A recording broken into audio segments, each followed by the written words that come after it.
feel like I'm alone. I feel like I'm unknown to the world that's full of clones. My originality's focused on principalities broken. I'm lonely, my heart and soul to the game that's scared to pay it back. And failure is a motherfucker. The strength to go on and believing in another sucker who don't see the vision in you. So you gotta work harder times two. Gotta make it do what it do. With the limited sources you have, your dream is still a finding motivation in you and inspire the world to do what you can. If you love it, then fuck it, get through it.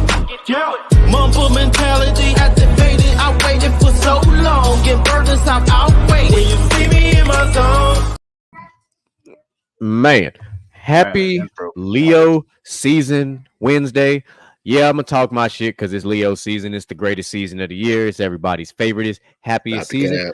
And listen, you say stop the cap, but the GOAT, also known as Tom Brady, is also a Leo. So boom, I said what I said. Legends are Leos. See how I did that? I tied that double entendre together for you. But anyway, I am the official bartender and the MC of Leo season. Last week, I was GQ Majors. Today, I have resorted back to my regularly scheduled program known as Mr. GQ. What's going down? It's going back in for another week. Back like I never left. It's your boy, Mr. Gent. If you don't, there's plenty of people out there that will. I like how you said it, Mr. Gent. What's up, y'all? It's Outlaw. I don't know how to tell y'all this, but somebody tickling your girl at work. Oh, not the work bestie. But before we get to our regularly scheduled program, ladies and gentlemen, there goes our favorite disclaimer. Just to make sure y'all understand that the following show is not intended for children under the age of 16. There will be adult language and content in this show, especially in this show. So viewer discretion is advised. So understand, if your kids are watching, cover their ears. They might learn something though. Yeah, but they don't need to learn this at 8 years old. Yeah. We already talked about waterproof sheets. You know, like we ain't got to go back down that rabbit hole. But I'm gonna let Outlaw take over here because Outlaw knows this is his brainchild, and we are going to explore something a little bit different. So, Outlaw, the stage is yours. All right, y'all. Happy Wednesday. Happy Wednesday. As y'all know, 2 weeks ago we had a session about what do men really want. Excellent conversation we had with the chat. Y'all really brought y'all's most outlandish takes and some after dark takes. Those of you who got waterproof sheets, you know who you are. But today we're going to finish that conversation. This is going to be part 2 of what men really want. You can call it our relationship episode, whatever you want to talk about it, but we're going to discuss the dating credit score. And it's going to piss some of y'all off, but give a Credit Karma and get your shit fixed. Can you do that though? I mean, ways to boost there are lots of ways to boost your credit. Boost your credit score. Like, literally, and 2 days from now, I will have resolved $9,000 worth of debt that will be done and off my system. So yes, I thought we were talking about like dating credit. I know we're talking about like credit. Yeah. Oh, we're talking about all the debt. We're gonna listen. Yeah, finances play a role in your dating credit debt score. We know that there, and we'll talk about that as we break all that down. We'll break it down. Come on. Where we starting this conversation at? You know what? Since we talk about dating credit score, let's break it down for those who don't know what dating credit score is. So, in my mind, and the boys back me up on this, I feel like everyone has a intrinsic value when it comes to being a partner for somebody else. That's why we call it the dating credit score. It's just like your credit score for when you're trying to get a car, except you're trying to get a boo. And some of y'all might overvalue your own dating score and think that you can walk away with a goddamn RAV4 when you really need to go get like maybe a Ford Focus. And there's nothing wrong with getting a Ford Focus. It's just that 2009 Ford Focus, get what you get. God. Stop it! Not with the splash guard. Not with the splash guard. You gotta get the minivan. If you gotta get the minivan, you gotta get the minivan. I know you don't want it, but you gotta get it. I mean, that's what we gotta talk about though. Like your wants and your needs. Like everybody wants to walk off the lot with a nice new car, but when they pull your credit and be like, you can get the fuck off the lot. You can go get this fucking 15-year-old fucking what was it? Chevy Cruze. Are you gonna get the fuck off the lot? You're gonna take that Chevy Cruze. That's painful. But It's the painful truth. It is the truth. It needed to be said. And just like we talking about your dating credit score, it's the same. The concept, we're gonna keep using these terms that we use in the adult world. Sometimes when you date somebody new, you need them motherfucking dating Carfax. You need their dating facts. And it's not like I don't need to know everything about you. I really don't. What I need to know is what kind of controversy am I in line for? I'm gonna figure out your red flags. Eventually, you're gonna open your mouth, you're gonna say some things, and I'm gonna figure it out. But I need to figure out what kind of absolute things have happened that's gonna potentially cause me some problems. Yeah, it's like have a salvage title or recalls. You want to call these things. You know, like, do you have multiple baby daddies? Do you have shitty relationships with both of or more multiple daddies? Like, you know, I need to know these things because I need to know if I need to make sure that my hands that are already ready to eat for everyone need to also have something in the range of 9, 45, 12 gauge, whatever I need to do, because sometimes you got a FRFO and I need to find out, you know, what I need to prepare myself for. Do I need to be John Wick or do I need to be John Q? Like, what do I need to do? Like, there's some men out there that's not gonna be able to handle you, what you got going on in your life. 100%. And that's not like a diminishing of that man. It's just you are it's like, you know what? We're gonna keep playing this game. It's like being a bull rider, right? Everybody can't handle that premium bull. It takes a certain type of bull rider to deal with that. And everybody ain't built like that. Like, that ain't second ride seem easy until you get bucked for the first time. Then you know, in another term, like, you gotta have that dog in you. Not everybody got that dog in them. Everybody's not only that, just there are individuals who can handle BS, but I feel like people are realizing they don't have to handle BS. Like the days of putting up with bullshit from your significant other just because y'all together, like, that shit is done with. Like, I feel like people need to value their peace. And if your peace is being trampled on and they're not adding value to your life, why are they there? You know, like, fuck the bullshit. And that's why we gotta talk about it. Like, how much are you really worth to somebody else? If you are you adding stress to somebody's life or are you building that person? Yeah, and if you got 3, 4, 5 kids, you adding a lot to somebody's plate. Man or woman, you know, like that I feel like man, you got 1 or 2 kids, that's something that's reasonable. I don't feel like that impacts your credit score deeply, but I feel like once you pass that threshold on 3, like, you know, you gotta kind of look at different car lots, because you might want a certain kind of dude, but the dudes that you want don't want to deal with 3, 4, 5, and 6 kids. Yeah, because at the time that dude wanted you, you friend zoned him, and now because you done hit a couple curbs, you know, now you riding on 3 regular tires and a spare tire. Now you want to pick that dude up, type shit. No, don't hit that dude with that hey big head after it's been 10 years since y'all graduated high school. No, because when listen, if I see you at the high school reunion and you start trying to be all nice and flirty after I done figured out how many roadblocks you done hit, I'm gonna clown you. I'm gonna roast the shit out you because you had a chance. And don't we was in high school, we was young. Yeah, you're right, we was young, and we could have been young, dumb, and reckless when we were both young, dumb, and reckless. Not when you continue to be reckless and I got my shit together. No, we're not playing this game. You're not gonna become an anchor for this yacht. I like that, sir. Like, if I want to stop, I'm gonna stop. I don't need you stopping me. The best way to put it is, back then you didn't want me, but now I'm hot. Y'all love me. Say it with chest, Mike Jones. We was all in high school when that was hot. On the last What Do Men Want episode, you know, like, we gotta talk about people's finances when you get with somebody. Like, you gotta be realistic with yourself. If you working at Dollar General making $8.25 an hour, I don't think you should be dating, or at least not looking for somebody. You should look for somebody on your level. Like, you can't get somebody making 6 figures when you making barely 4, you know. Yeah. And I've seen this before. I talked about this before. I'm seeing single mothers on these dating websites. You are a single mother. Like, what do you have to offer anybody besides cooking and cleaning? And a lot of dudes can do that themselves these days. I'm not trying to diminish stay-at-home parents, but how do you date as a stay-at-home parent? You're already telling me that all the dates is gonna be on me. Yeah. And I would personally, like to meet some of these these men and women who end up like who want the stay-at-home partner. Because I truly would I want to understand the thought process, the mindset. Like what is it that attracts you that wants to have your partner at home?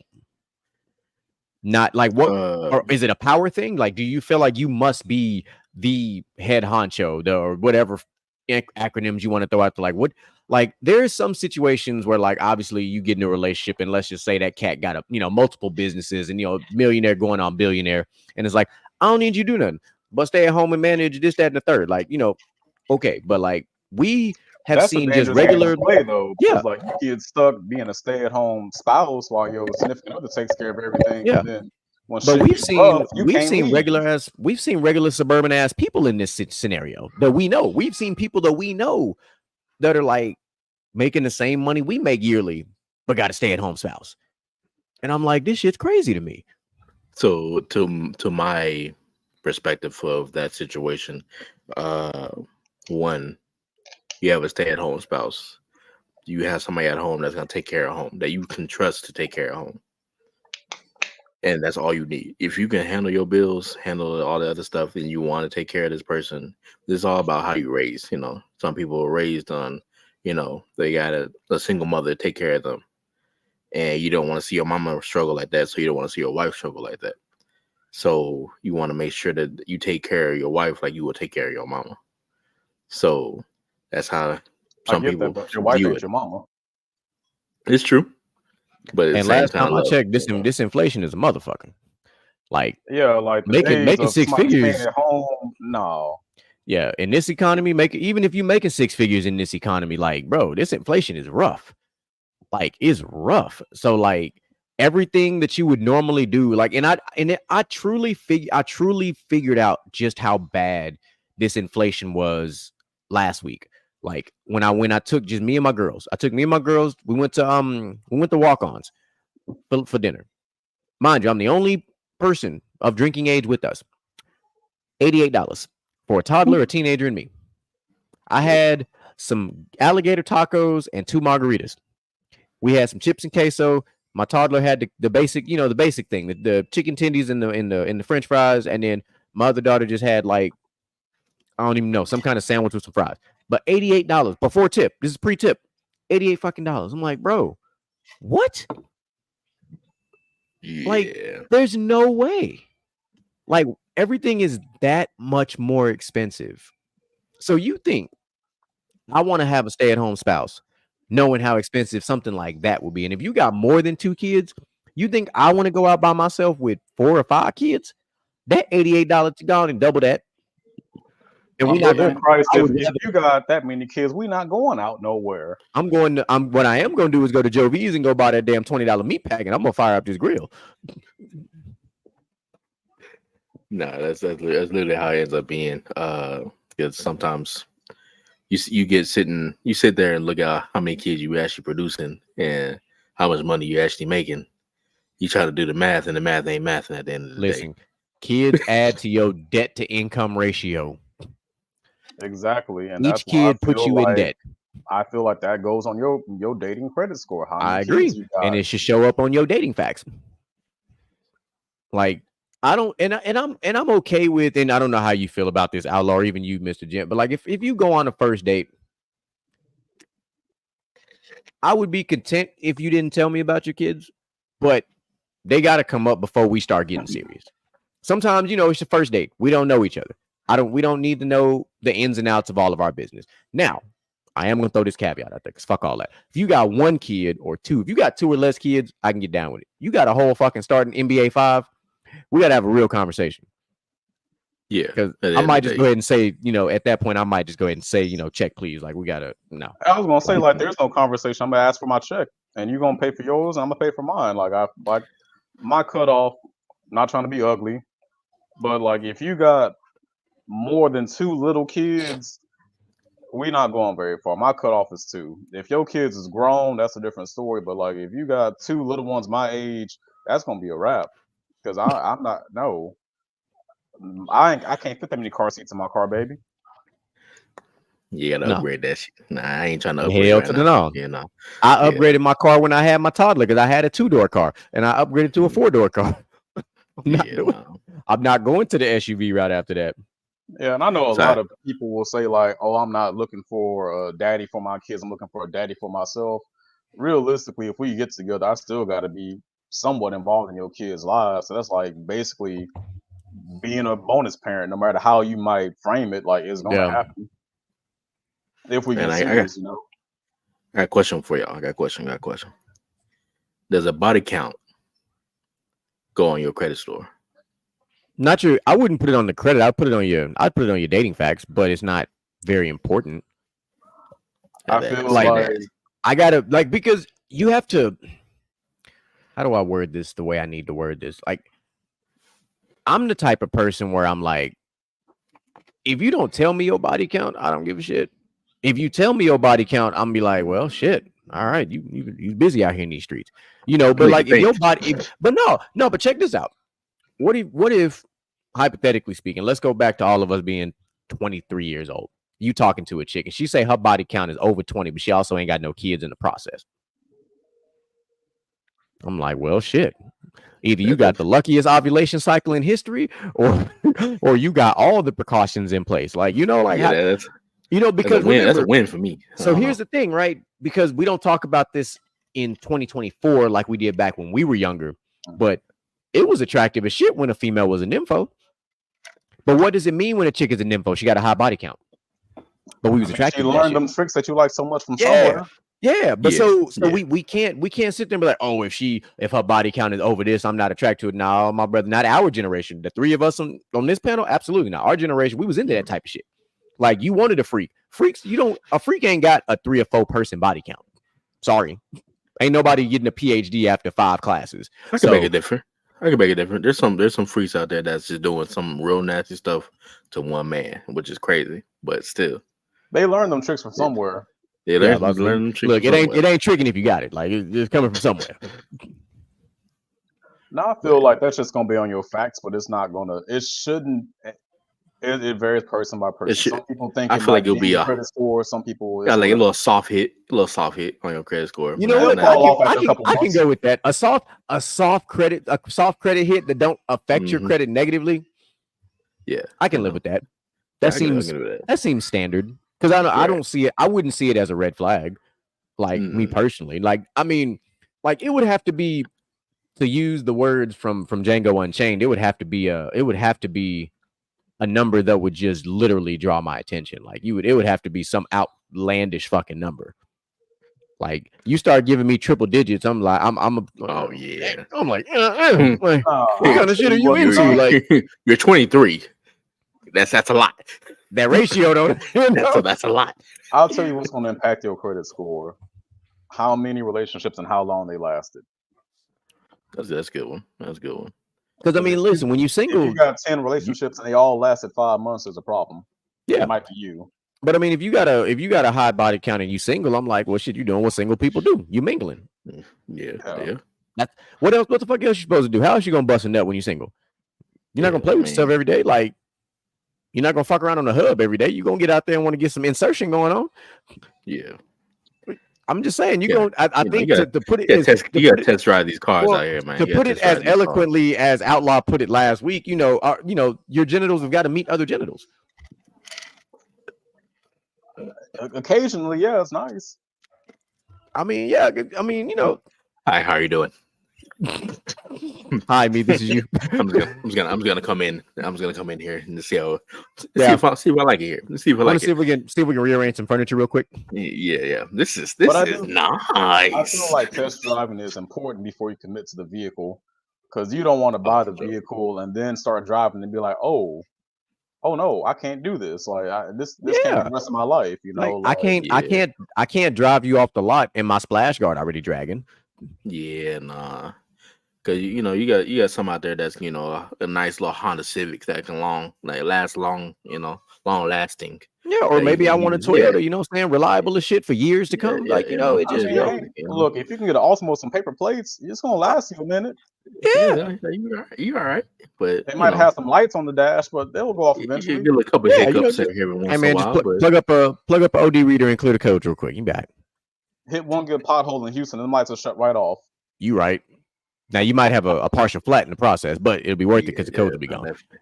Your whole fender just bragging at that point, but you know. So while we talking about this, the dating credit score and the dating facts, there was right before we got on the show, there was this. I was watching this TikTok, and it literally made me think about this question because the man that answered this question, he gave a legendary answer. But before I give his answer, I really am curious about you guys' answers. So in this scenario, you're both single men, and you go on a first date.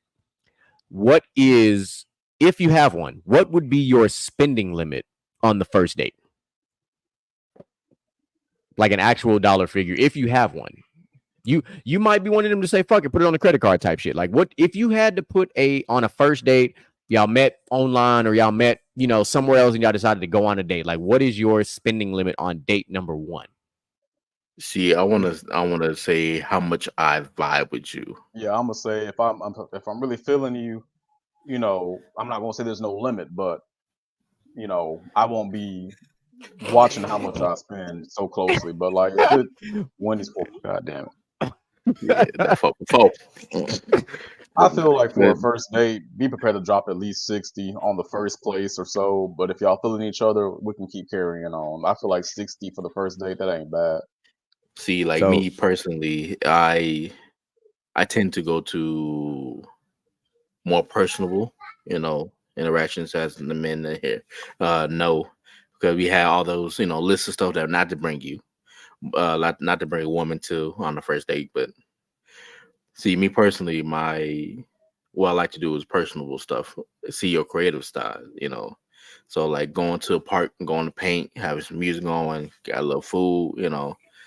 So painting stuff, it can run you probably like $20-$25. And the food can ask you another $20, you know, right there. So, you know, and then just the vibes of being outside or being in the house, you know, it can. I'm tired of moving already. Way, you know? Okay, so I echo the sentiments of both of you guys.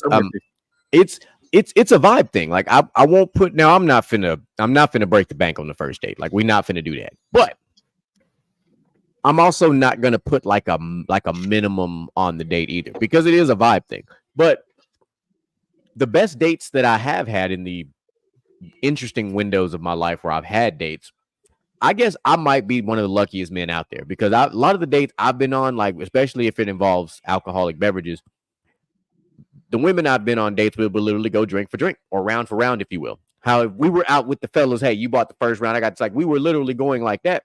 So we was basically literally running two tabs simultaneously. She was buying drinks, I was buying drinks, and we was just, you know, we was kicking it, we was vibing. So ain't no telling what that tab gonna look like by the time we, you know, done. But I can get down with a date like that. But also, me personally, as a man on a first date or just a man in general, I respect an independent woman more than I respect a passenger princess on a first date. Because if we're on a date with the expectation that we're here because we're meeting for the first time and we're having a good conversation and we're having drinks and, you know, and I will buy the first round. That's just the gentleman thing. I'm going to do that. I'm going to buy the first round 100%.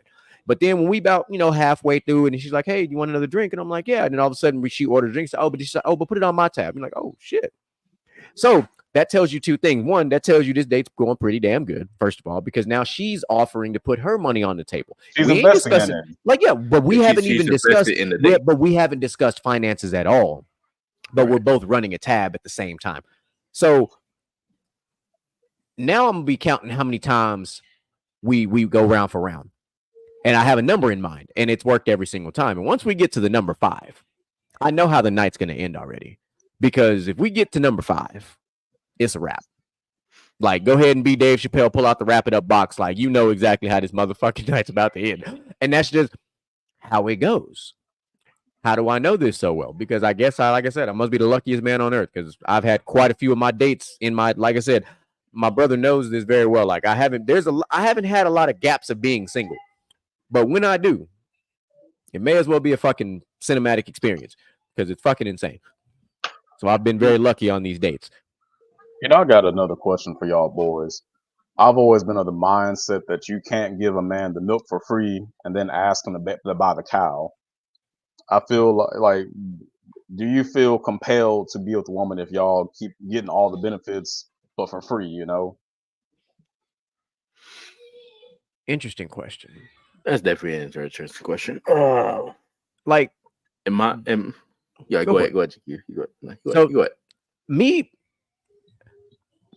I see it like this. It goes back to the previous conversation we just had about test driving the vehicle, right? So, that being in a relationship with somebody, that intimacy and sex is part of it. Mm-hmm. Can you, as a man or a woman, however the case might be with somebody if the sex is trash? Like, will you be able to get that out the back of your mind? Oh, man, I'm really digging this dude. I'm really digging this female. But when we get in the sack, it's trash.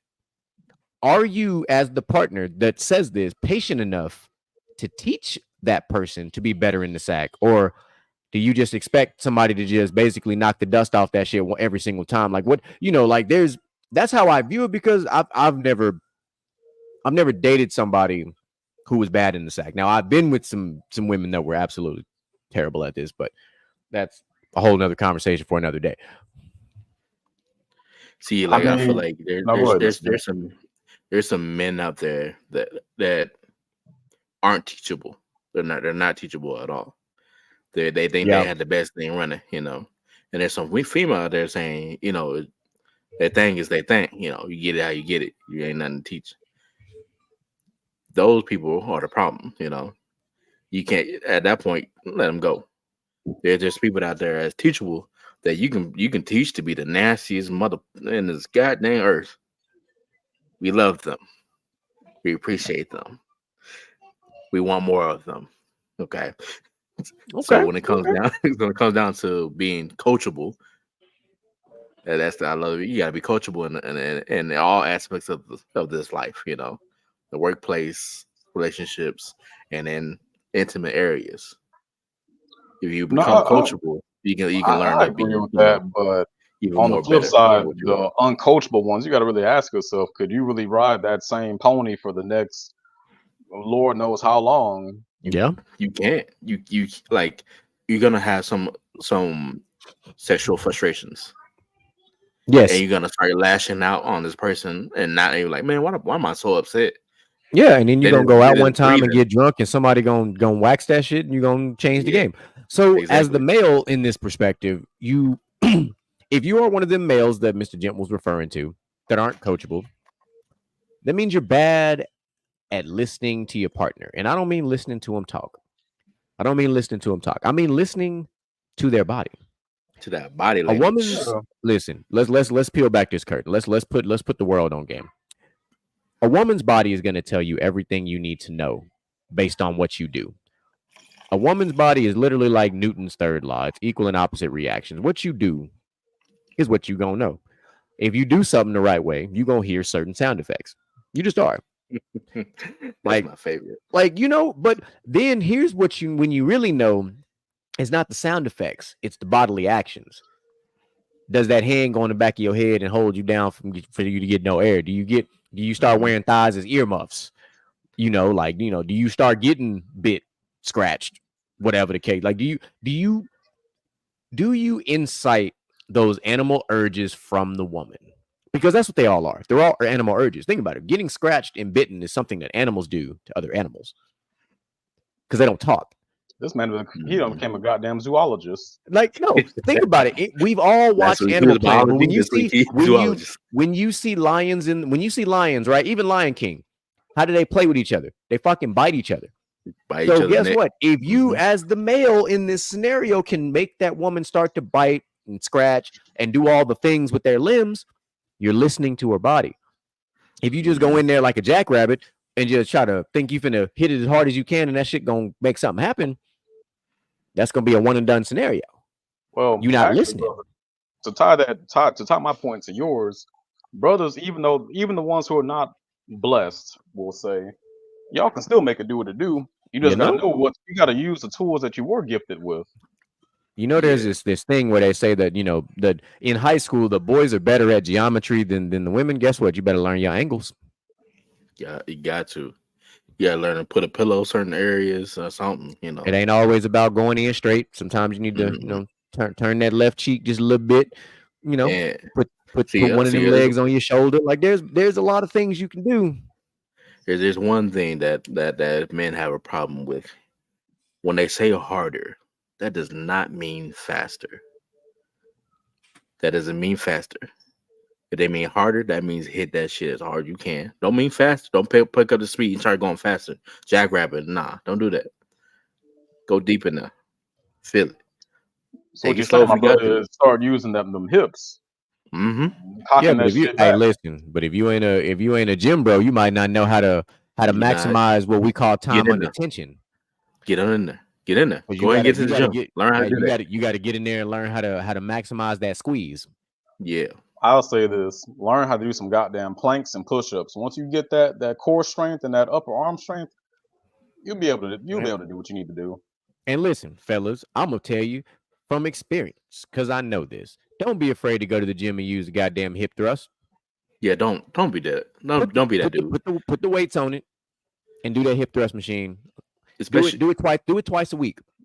I promise. Especially if you're single. If you're single, I promise you're gonna get looks. You're gonna see the difference. You're gonna see the difference in the performance. Because if your hips are strong, you're gonna be able to withstand. Because some of y'all out there talking about y'all want these, y'all want them women, you know what I'm saying, with them dump trucks. Hey man, them dump trucks come with a lot of force. You gotta get past the cheeks. If you ain't strong, boy, that earthquake gonna knock that ass back. That tidal wave gonna drown you. So you also got to know your count. Know your count. You know when you about to bust. know your stroke. Hey, listen. If you out there getting a hip replacement after she done gave it to you that first time, you ain't in the gym long enough. See, I want to use this as a reference. You know, back in the day, the girl used to twerk on you, and you wouldn't be able to handle it. They'd be pushing you back. How they get your homeboys to support you? Your homeboys got to support you. You got to spot you. Hold your ground. Hold your ground. Once you learn how to hold your ground, you know how to get it done. Yeah, but at the same, for me, in the world of dating too, that's also how I learn a lot about my partner. Is when we go dancing. Oh yeah. People don't understand when I tell you I love going to the country bar. There's a reason why. One, I like to see what kind of rhythm you got. That's important. What kind of rhythm you got? Two, do you like to be led? Can you keep up? If we can match, we're strangers. We are complete strangers. But if you can keep up and we can match tempo, okay, we can definitely communicate in the bedroom, 100%. Now, at the country bar, they don't just play country music. They play some hip hop and some other stuff. So they start playing all the hip hop, and then she started dancing on you. Y'all start vibing, but y'all do what we call catch the beat. If y'all catch the beat during a song like that, y'all gonna be A-okay in the motherfucking bedroom. Nah. It's called body chemistry. Listen, it's called body chemistry. And me and Outlaw know this very well. We did our fair share of damage going to some of these Latin clubs and all this other shit because first of all, they love the Chocolate Brothers in the Latin club. And if you can go to the Latin club and get down with the get down, if you can catch a beat over there, you can catch a beat anywhere. Because that tempo over there, boy, you come out of that motherfucker like you was just in the gym for 3 hours.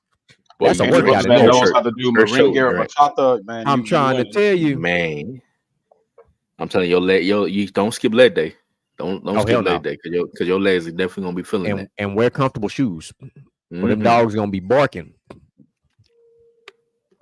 Man, I try to do the bachata with my boots. No, that's a bad idea, my brother. How did you survive? Barking. Oh shit. Oh man, hey, you will never know when I'm doing it. You'll never know my feet are screaming, but you'll never know. Hey, but when I get done, you gotta realize that when you're trying to impress, you can't tap out. Yeah, you'll take the ibuprofen when you get home, but when you in that club, you're gonna keep it going. I just drink more. Yeah. We all know it. I know all these gentlemen know right here that you're gonna do that one. All right, that one deep breath. Keep moving. Now you can't do that in public. You got to do that when you go to the bathroom. Oh yeah, come on. When you hit that urinal, you got You gotta do that when you go to the bathroom. Don't do it in public. When you're on that urinal, you do that one arm on the wall, and you just. But you know you're doing it right though. Yeah, that's really what it is. Really what it is. Oh man, what else we got rocking on this topic here, Outlaw? Man, we really got to be real with ourselves. Like, what is something that'll make you not take the car off the lot? Like, this is the deal breaker. Ooh, I got you one. What are your hard nose? It's a hard nose / turnoffs. Okay, solid. One thing that just clicked in my head as soon as you said that. I do not want to go tit for tat with you. I don't. Elaborate. I don't want to go like, well, you did it, so I'm gonna do it. Well, you did that, so I'm gonna do that. Like, that pissed me off, so you're gonna do that to piss me off, and I don't like that shit. Like, say, hey, I'm busy that day. Yeah, I got with you at the end of the day. I'll text you, hey, I'm sorry, my bad. I was, doing this, that, and the other. You should like, yeah, okay. Then the next day, you don't hear from her. And you're like, hey, what's going on? What you doing? You're like, oh, well, I'm sorry. I was just doing this and that, like you were doing. Oh, this you don't yesterday. like petty. Yeah, petty / hypocrites at that. Well, so listen, we're not gonna go down that hypocrite road right now, boy. We'll open up a whole different episode. We start talking about that. Outlaw, what about you, man? No. Let's do it. We here to piss people off. Oh boy, for a reason. Listen, because all these words tie together. Because with hypocrite comes the double standard, comes the lack of accountability. That's a triangulated term right there. Them three right there. So just be prepared for that. But to go off the hypocrite thing, yeah, that's boy, that one hurts. That one hurts. Okay. I'm gonna say this. I'll call her back in a minute. If she don't listen, we're not going nowhere. Like, we'll call her in a minute. That's just my biggest thing right there. Okay. If I tell you something it's like in one ear and out the other ear, okay, I'm not gonna put up with that for like the rest of my life. No, but and at the same time, for me, and this, like, we talk about like things that will just make you will turn me into a diabolical partner if you do this to me, because I've dealt with this. And as I got older in my life, I learned, fuck that. And it's very simple. If a mistake is made and we figure it out, we work our way through it and we move on. You don't want to hear about it again. Do not bring that shit back up. Don't use that shit 6 months down the line. Like, don't. Because if you keep reminding me of past mistakes, that means when we had the conversation, you were never truly over it. So that means we should have talked another 30, 45 minutes or however long we need to fix that situation. Do not fix something with me and then bring that shit back up and throw that shit back in my face again, because what you're going to do is slowly open that door and push me out. And when I'm out that door, I'm slamming that bitch and I ain't coming back. But we gotta ask ourselves why that happens, though. Like, what is it about those kind of women that makes them hold on to things? Like you said, if we talked about it and we said everything's copacetic, why I gotta hear about that shit in 6 months? Like, why were you holding that in for so long when you said everything is Gucci when it's really not? Because it's very simple. No, that's the thing. There's an actual answer for that. Because we have to remember very, very calculatedly that women love emotions. Women's emotional ammunition is things that men do, and they build that shit over time. They build a small armory's worth of emotional bullets. So when that argument sparks, what do? Fire all them shots at you from all the shit you did, because one of those bullets hits the man, it's going to cause us to react in exactly the way they want us to react. That's why. But I feel like when you're building that quote unquote armory, you're also building resentment for your partner. Because, like, why are you holding on to things? Like, just why? Because all you're doing is making yourself hate your partner. That's tenable. We're not talking about all women. We're just addressing the general populace of women. Yes. We are in these conversations amongst the panel. When we talk about men and women, we are generalizing. We know for a fact there's a caveat. And one of these days, I'm gonna make a video, make a little, just like I have my disclaimer. I'm gonna make a disclaimer. These conversations are not about all men and all women. It's a general discussion. For those who follow the show, this is a roundtable discussion. That's what we're doing. We're talking. We know for a fact we're not saying all women are like this or all men are like this, but that's how we do it. I mean, the prevailing trend is that a lot of women are like that. So she was telling us what turns her off, which is fighting words, y'all. No, that's understandable. Like saying like, hey, that's a good one though. Yeah, some say like, man, y'all females, like, that could be that's a trigger. That's a trigger. That's an absolute trigger. Turn the whole conversation over. I feel like I get why she says that, because I feel like your partner should be somebody exceptional or special. So you can't, like they said in Django, this ain't like the other niggas, so don't treat them like the other niggas. Yeah, so when you think about it, it's just like saying y'all men or y'all niggas or y'all. You're like, excuse me, who you talking to? It's just last time I checked, you dating me. Dating me. That's it. You ain't dating all of us. You dating me. So talk to me directly. Be intentional on who you're talking to. Yeah. So because at the end of the day, and we talked about this a couple episodes back, man. Look, men are simple. Yeah, we're just keep it a buck. Just keep it a buck. Stop being cryptic. Stop being, stop beating around the bush. Stop sugarcoating shit. Stop making me try to be something I'm not, which is a mutant. All right. I'm not Professor Charles Xavier. I don't read fucking minds. Just keep it a buck with me. Like, I would much rather, as a male, as a partner, I would much rather you be unapologetic with me than not. Because at least if you're unapologetic, you're genuine.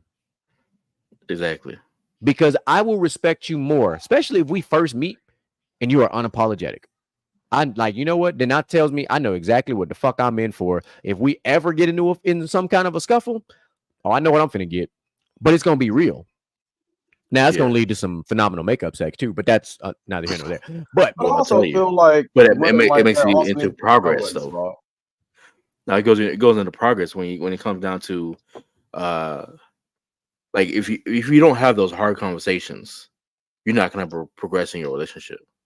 But can you have those conversations objectively?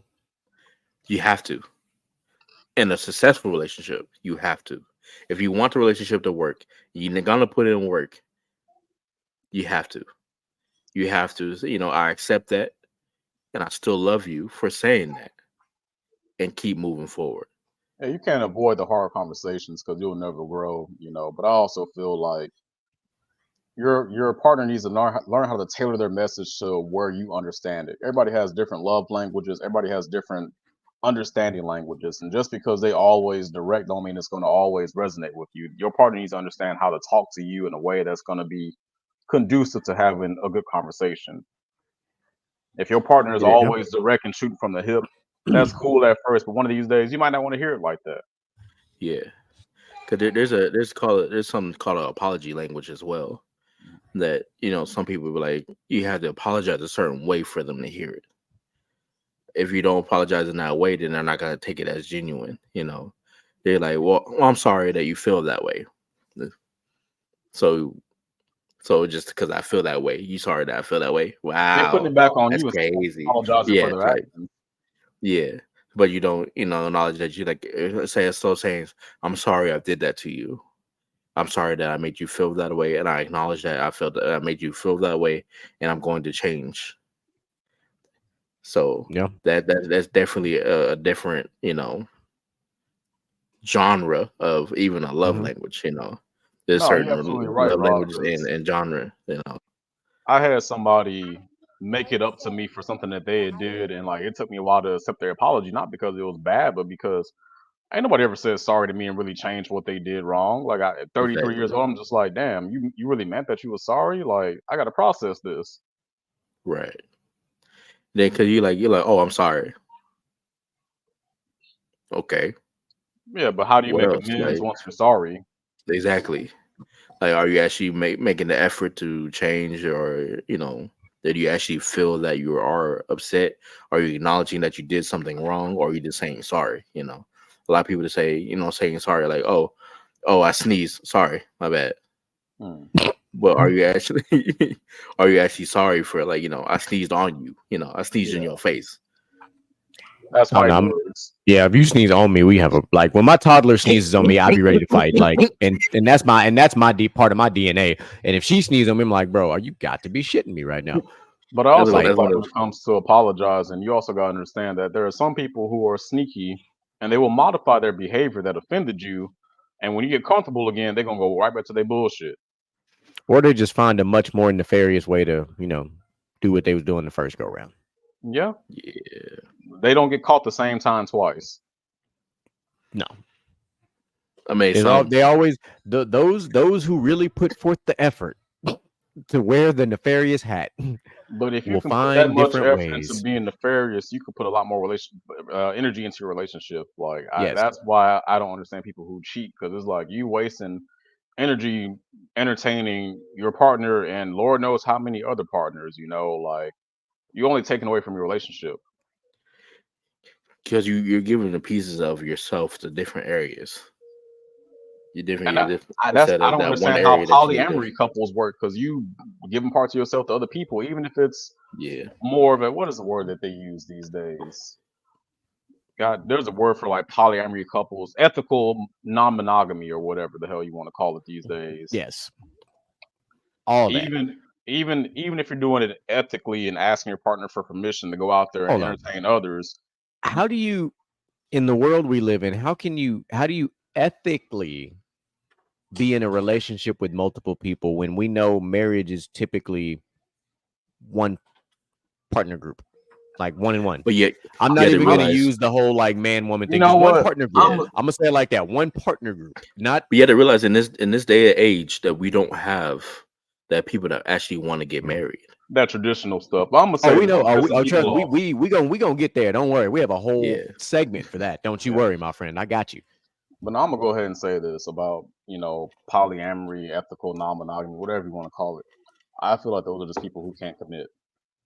Like you want to have your cake and eat it too. You think that your partner is doing 80% of what you want and need, but you still want that 10-20% elsewhere. Like you just cannot be content with what you have, so you want to keep seeking that elsewhere, and you will never be fully happy because you will always be chasing that something else. When oftentimes that something else ain't fucking worth your time or energy. See, I feel like in polyamorous relationships, I feel like you're settling with different women. Like I feel like, okay, I'm settling for this 20% here that I needed here, but this other, 20% here, I like that too. So I'm gonna take that 20% here. But how much are you spending of yourself to get that extra? Exactly. It's a rate of investment, or I would much rather in that situation, not my own, in that situation, I'd rather just be single. So like if you put all those women together of your polyamorous relationship, you get that 100% woman, that 100% woman that you want. And that's not listen, at that rate, it will be much more fun to just go ahead and be community dick. Honestly. Because listen, I couldn't do it. I couldn't be with my wife and with the unicorn or whatever phrasing that they use, because then I'm like, hold on, work. That's too much.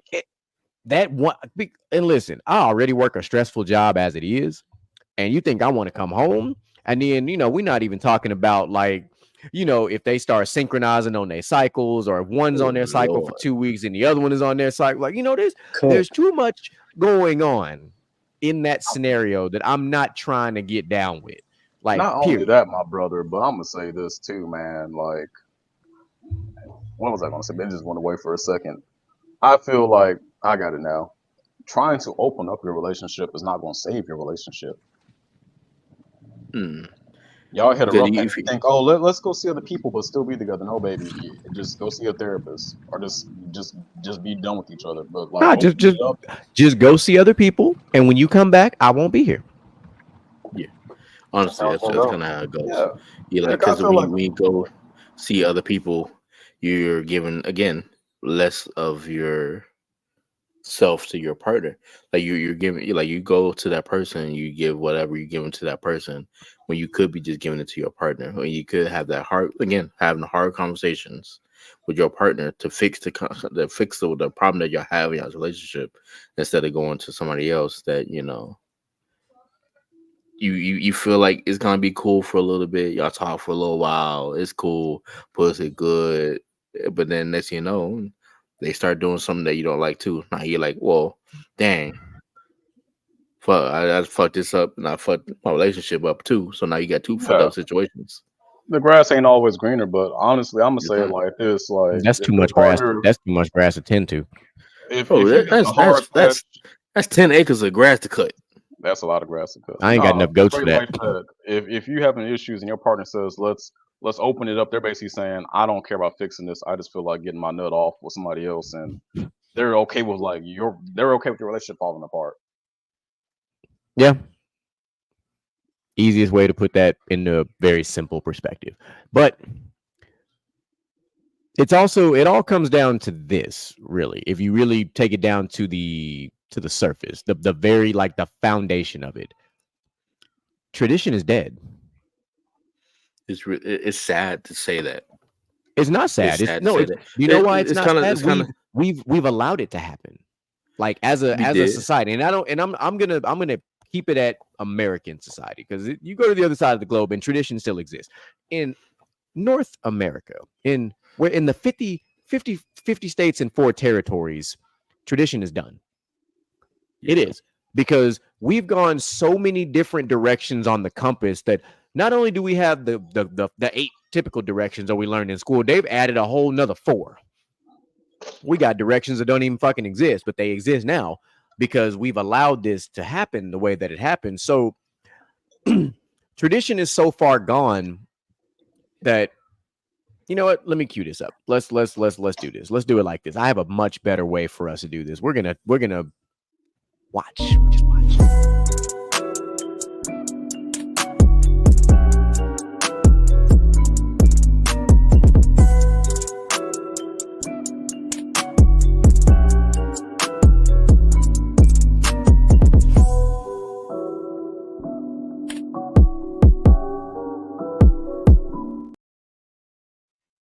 All right, so let's do this. So I said what I said when I said tradition is dead, and it's multiple layers to why tradition is dead. So there's this, and I'm sure you guys have seen it. I know Moolage has seen it. So there are people currently right now that are dragging Big Sean because he is not married Jhené Aiko, or however you say it, Jhené Aiko. Sorry, because they haven't gotten married. He hasn't proposed, but they've had a kid, and at first it didn't bother me. I was like, whatever, just people just talking out the side of their neck. But then you start doing what I did, which is you start getting into the comments and you just reading. You just start going down a rabbit hole or a wormhole, whichever term you like to use. And you start noticing that more and more of these comments are women. So I said, hold on, let me just keep reading. And it cracked me up. And then it pissed me off at the same time. I laughed because of how many women were pissed off. But then I got mad because it's like, oh, you know why? Do you know why they're so pissed off?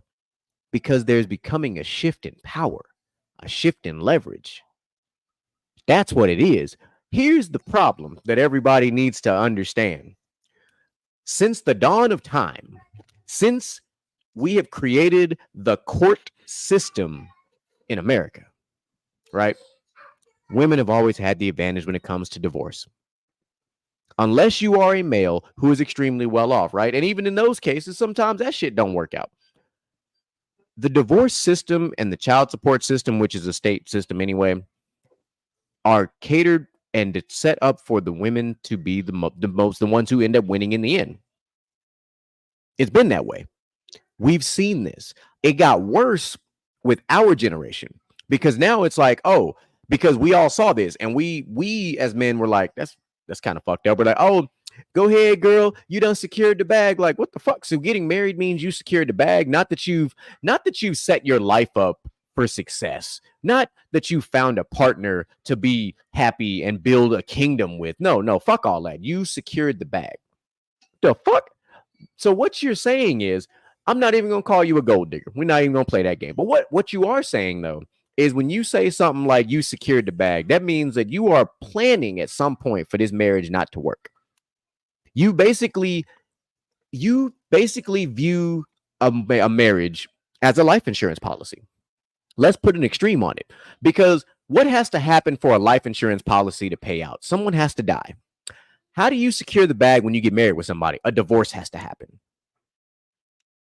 And this policy grows in two ways. The longer that marriage goes, and when you start adding kids, because I'm going to simplify it.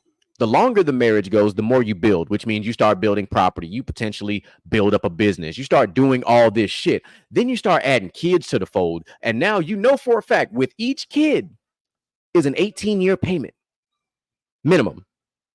That's an 18-year payment minimum. We ain't even starting talking about college. We're not talking about none of that. We are only talking about you are going to now be a father raising children. Got it. Now let's just say y'all have two kids. One kid is 7, one kid is 8. Y'all get a divorce. All of a sudden, y'all done built this phenomenal life. You know what I'm saying? Y'all got income generating like crazy. Y'all doing all the great shit. But y'all go to court and every single thing that was built now, the wife, or in this case, the ex-wife, is now trying to take.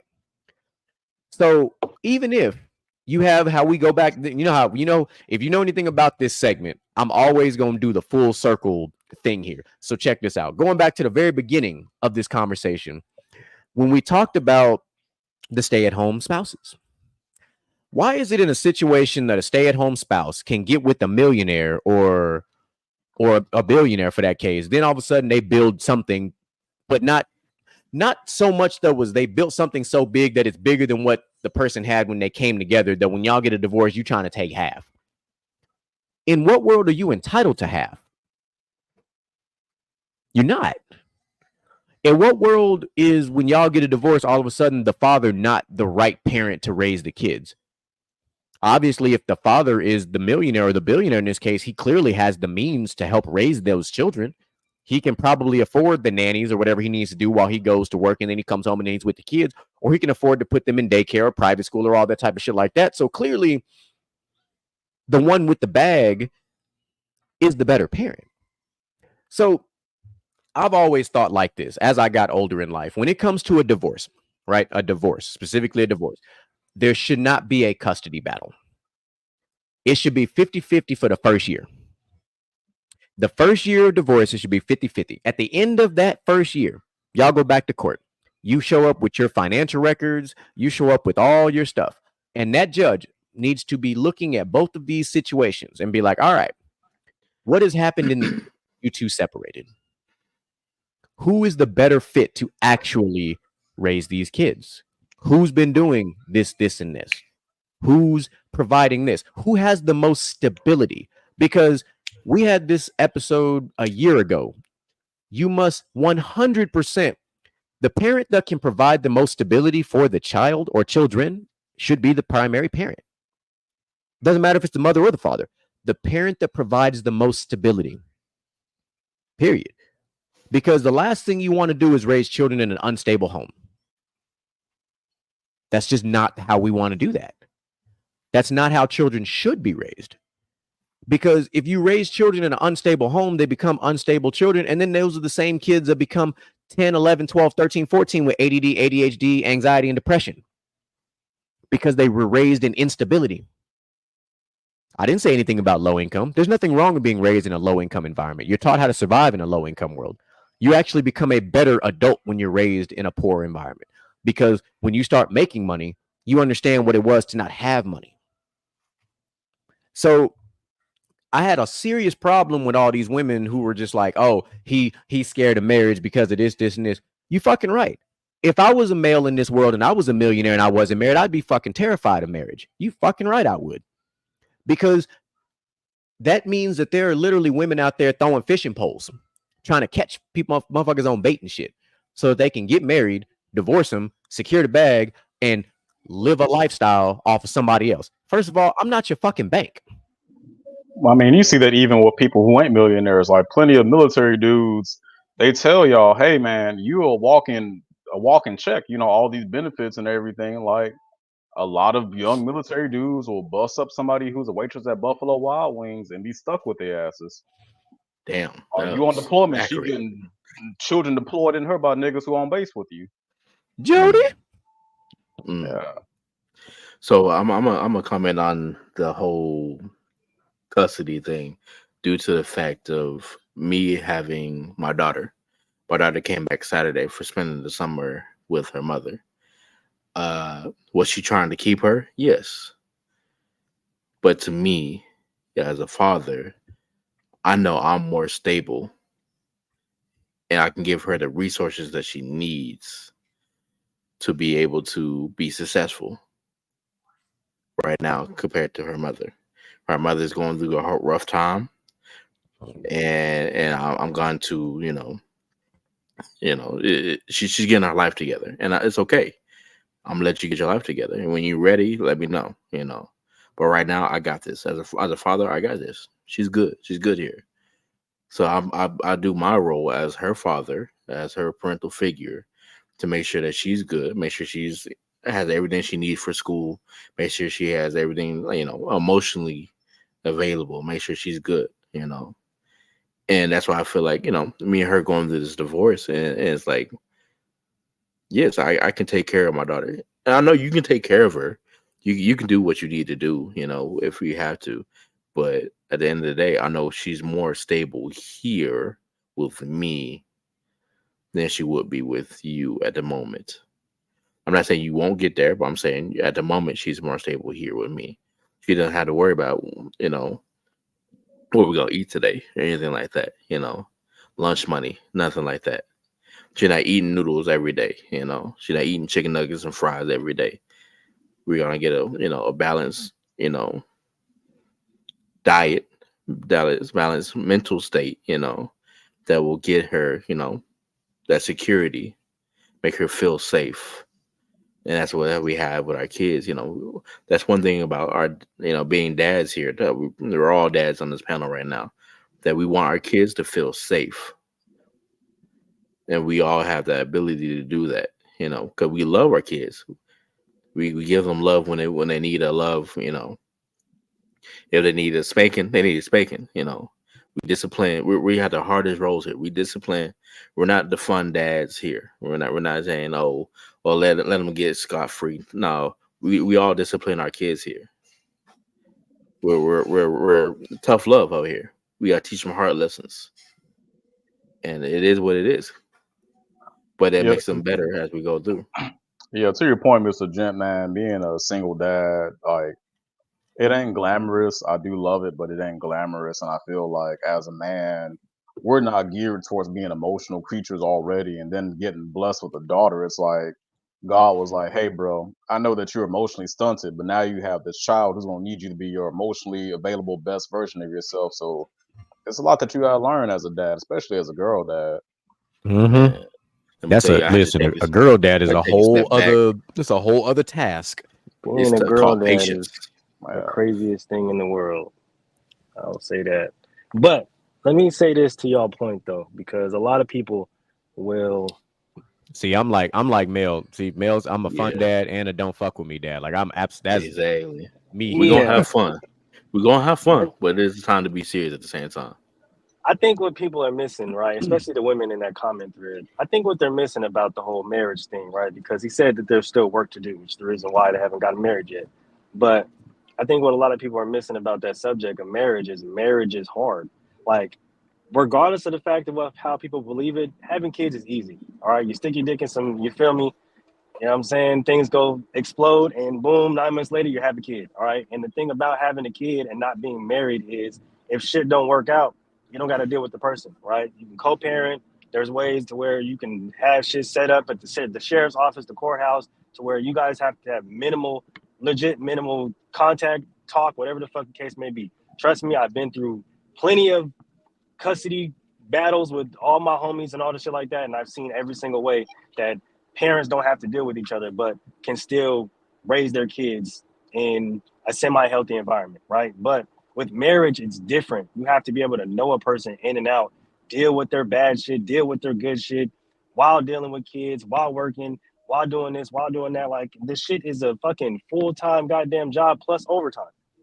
That's it. Like, and a lot of people don't be ready for that. A lot of people get married for the glit, for the glamour. Oh, would his dress look nice? And he got a lot of money, and I just want the wedding. And we had a destination wedding when we got married in Bora Bora, and all that shit sounds nice and it sounds lovely. But do you know the nigga? Do y'all even like each other? Or did y'all just get married because y'all felt like y'all looked good together? Or for the main reason people get married nowadays, because y'all like having sex together. Don't even know each other, don't even care to like each other, but because y'all like having sex together. That mug, bro. Mm-hmm. The main thing you said is, do they like each other? Do they like each other, bro? Because that's the do biggest they like factor. each other? That's the biggest factor. A lot. I can 100%. I can love you and not fucking like you one bit. I'm trying to tell you, right, bro. That shit easy. Every day. That shit is easy. I have family members like that. I love my family. There are family members I don't fucking like, but I love you. I love you so deeply. Man. I ain't letting nobody fuck with you, but I really don't like your ass. To go back on this, listen. To go back on this marriage thing, though, I'm gonna put y'all on. So I'm gonna peel this curtain back. Outlaw knows this because he was there. So first of all, for a lot of things, bro.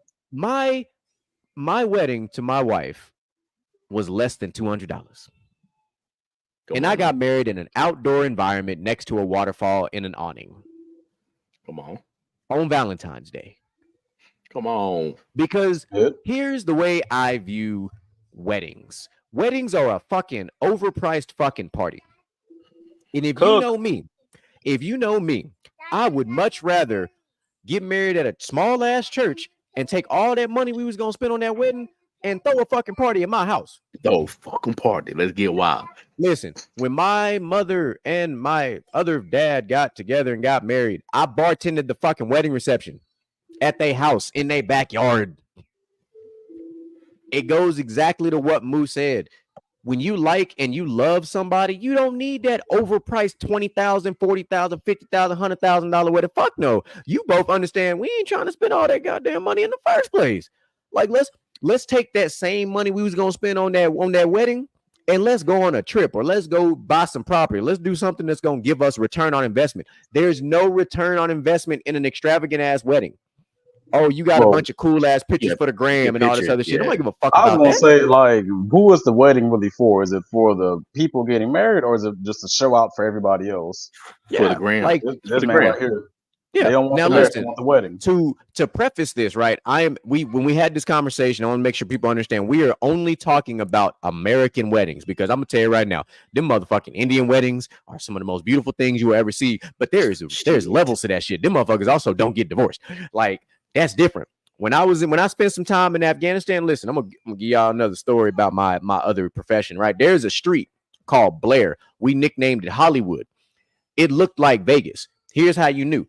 At night, that was the most illuminated spot in the whole city. These were all wedding halls.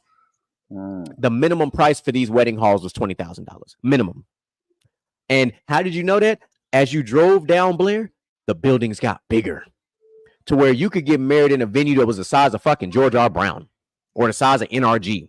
Just imagine that for a minute. If you got married in a venue the size of fucking NRG in Houston, how much you think that shit would cost? That's how you knew what kind of bread. And here's the crazy thing overseas, right? It's the responsibility of the father of the bride. Right. They're the one that pays for this shit. Right. That's the even wilder things. So here in America, like, yeah, like we folk, not we as a culture, we focus so much more on the social media aspect of our weddings. We care more about paying that $800, $900, $1,200 for the videographer to make these perfect fucking videos and pictures that we can capture forever, not the actual experience of being with that person. You know, like, I don't need the world seeing my wedding. I don't need my wedding on IG Live. If I wanted you at the wedding, I would have invited you. Thank you. Now, I get having a photographer that takes the pictures and does the things. Like, I get all the what we call the baseline wedding things. But now it's literally turned into a fucking concert series to have a wedding now. Like that's the, you know, like, hold on, I got to put that comment up there. See, look, boom. See, look at that. I'm gonna have a house before, and then look, she's trying to say spend that wedding money to buy our house. See, that's what I'm talking about. Listen, save money. That wedding ain't shit. Because guess what? None of them people give a fuck. Because the gifts combined, the total price of all the gifts you gonna get don't even add up to how much you pay for that fucking venue. Thank you. It doesn't. No. Like, speaking as somebody who's been married twice, okay? My first wedding was 8 times more expensive than my second one.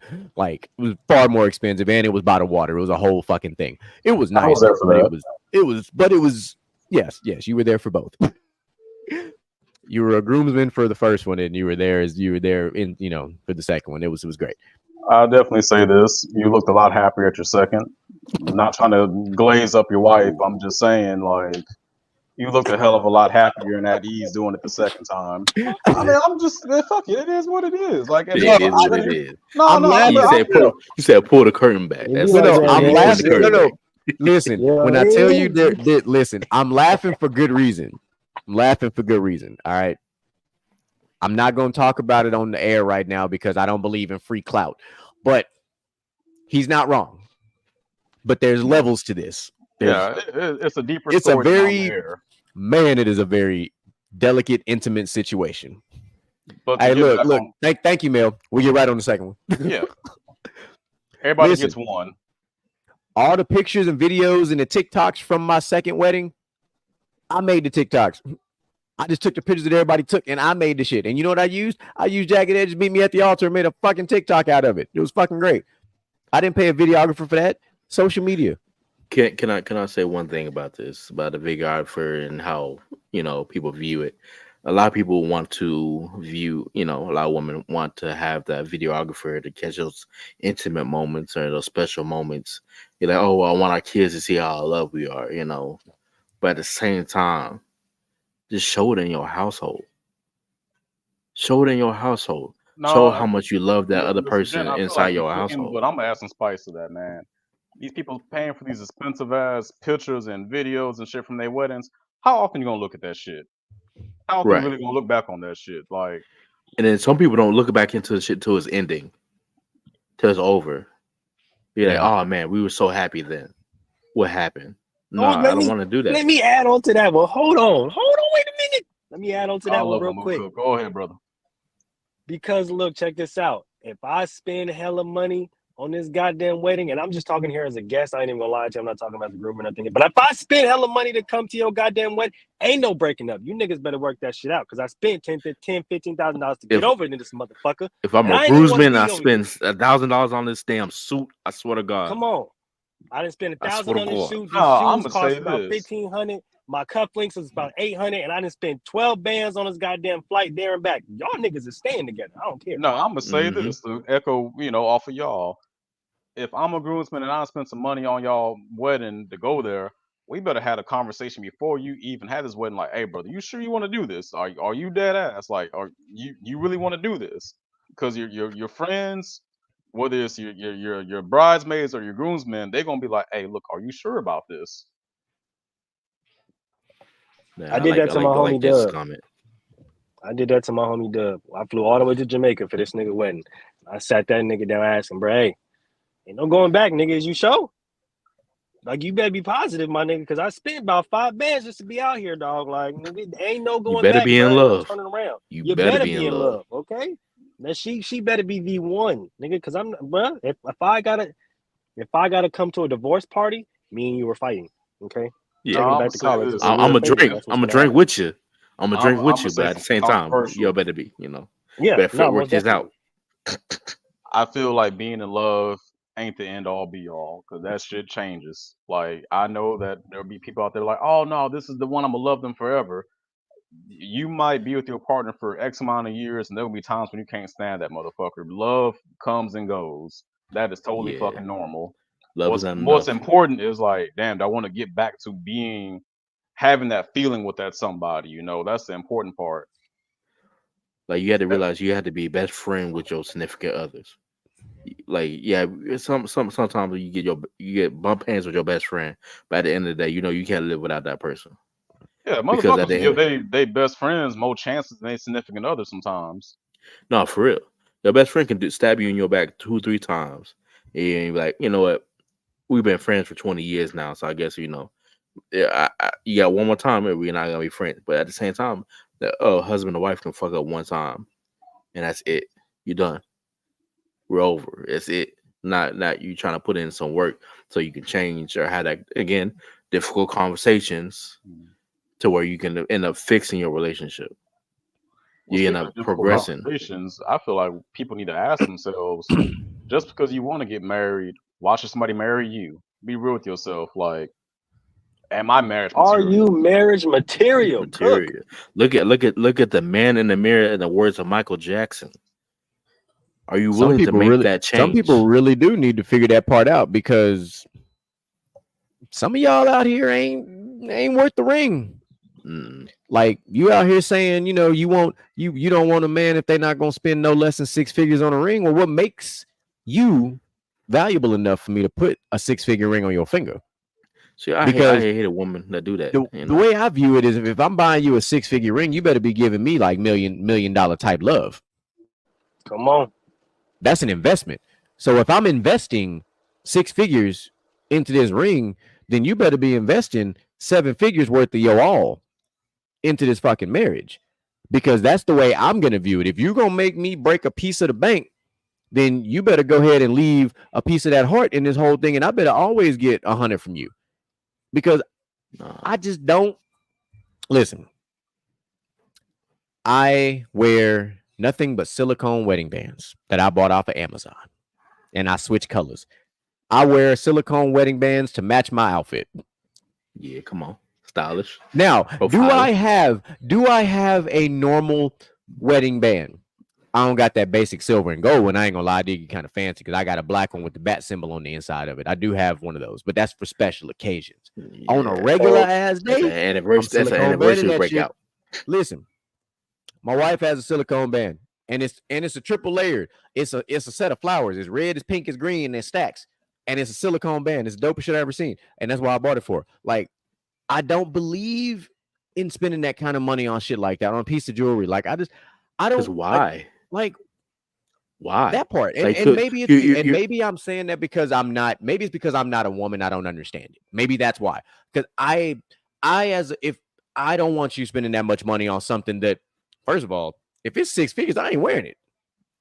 I'm more worried about losing that motherfucker than anything else. Like that's what I'm. We had an episode like that not too long ago. Oh, it was a while ago, about having that piece of jewelry that you have that's cost that amount of money, and then you end up losing it, or you let somebody wear it, type of thing. Yeah, no, because like if you spend 6 bands on a ring, when I can use it to enhance the house, enhance you, to get you doing things that you want to do, because like I know China here, she wants to have a business. She doesn't want to have her own business. If I can enhance you getting your business license and stuff like that, and promote you to make you happier, why am I spending 6 bands on a ring for you just to wear it? It looks nice, it's cute, yeah. But you just wearing it around places. That's it. You just wearing it. You wearing 6 bands on your hand. At the same time, it's devaluing while you're wearing it. You want to make sure that you value something. You uplift something. You make it better at the end of the day. 6 bands for a ring, or 6 bands for your life dream. Yeah. Like what I was saying before I had to unfuck myself and unmute myself real quick is what Jess said is 100% right, though, is that a lot of people don't take marriage seriously anymore. And what she's saying 100% ties into what was going on with the Big Sean situation, because out here in this modern day, there are too many people that are looking at marriage as transactional monetarily, instead of transactionally from a love, emotion, and building block perspective, the way it should be, building a kingdom. Like when you got married with somebody back in the old days, in the good days, because we don't hear, very rarely with our generation, you barely hear about these people that were married 40, 50, 60 years. You barely hear that shit. Like we, as kids, we heard that shit a lot. But now we're adults. You very rarely hear that shit. Why is that? Because in the days of those 40, 50, 60-year marriages, when you got married to somebody, they took that whole phrase through thick and thin, or they took that shit to heart. But they were also literally building. Like, and I've said this on multiple different occasions, like, if you're with somebody, in a relationship prior to your marriage, you're laying the foundation to build your kingdom. When you get married, you're finalizing that kingdom. You're adding your queen to the kingdom. And now your queen is going to help you bear children to continue to build that kingdom. And I use the term kingdom versus family tree because a kingdom can last for generations upon generations, just like a family tree can. But you hear about these royal families that have been around for like 10, 20, 30 generations. And that's where we've got to get back to. But you can't do that if you changing partners every 4-5 years, getting divorced, getting married again. Like, you're not building a kingdom. Your kingdom ain't got no stability. Your kingdom is built out of fucking sand as opposed to stone. Like, your kingdom is one fucking wolf blowing that shit down from falling apart. Like, like you have built nothing stable for yourself. What you cooking over there, bro?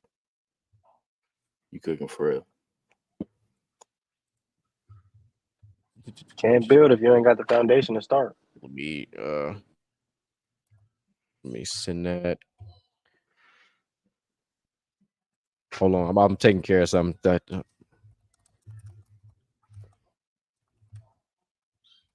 right. See if he caught that. Yeah. All right. Cool. I have a question for y'all. I have a question. How long do y'all think y'all need to be dating before being engaged, and how long do y'all think the engagement should be before getting married?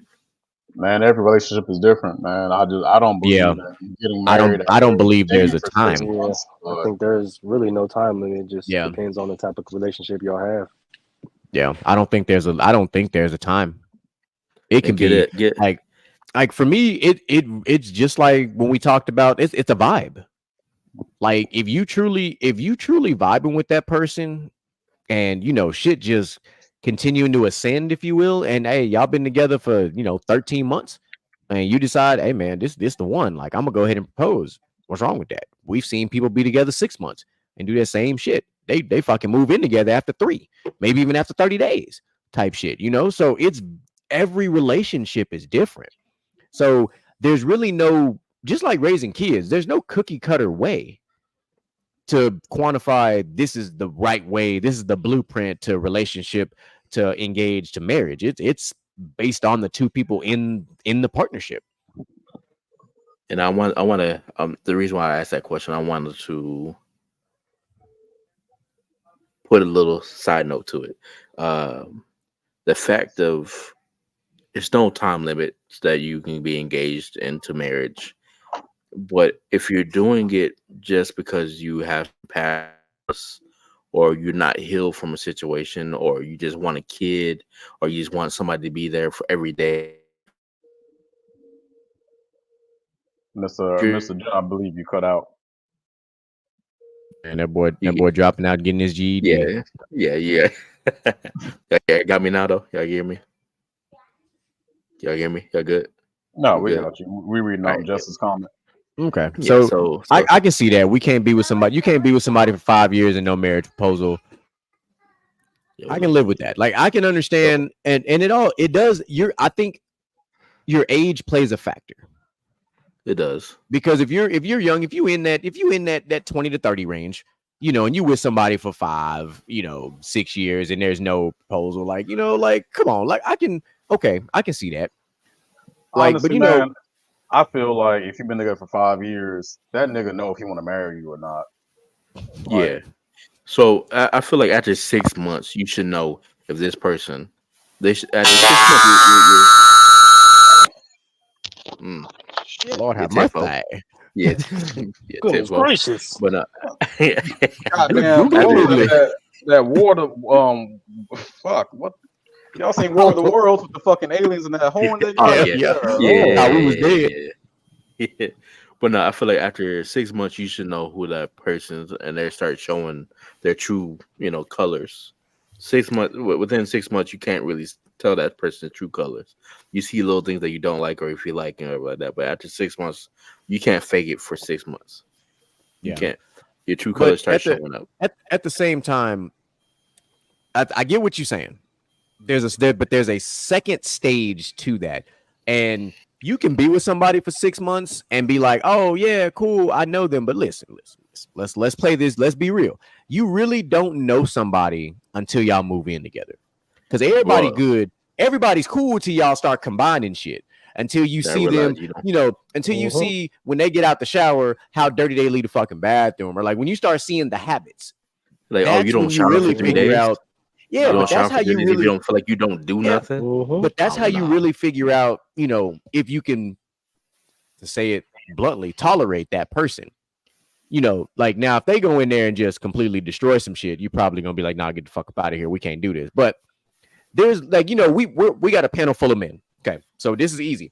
We all know a lot of times when our women are in the shower and they wash their fucking hair, their hair is all over the fucking place, and we know this. But that's like the first thing we notice. They get hair in the sink, hair in the shower. We're like, God damn, I ain't seen none of this shit until she started getting here. But and you live with it because you're like, all right.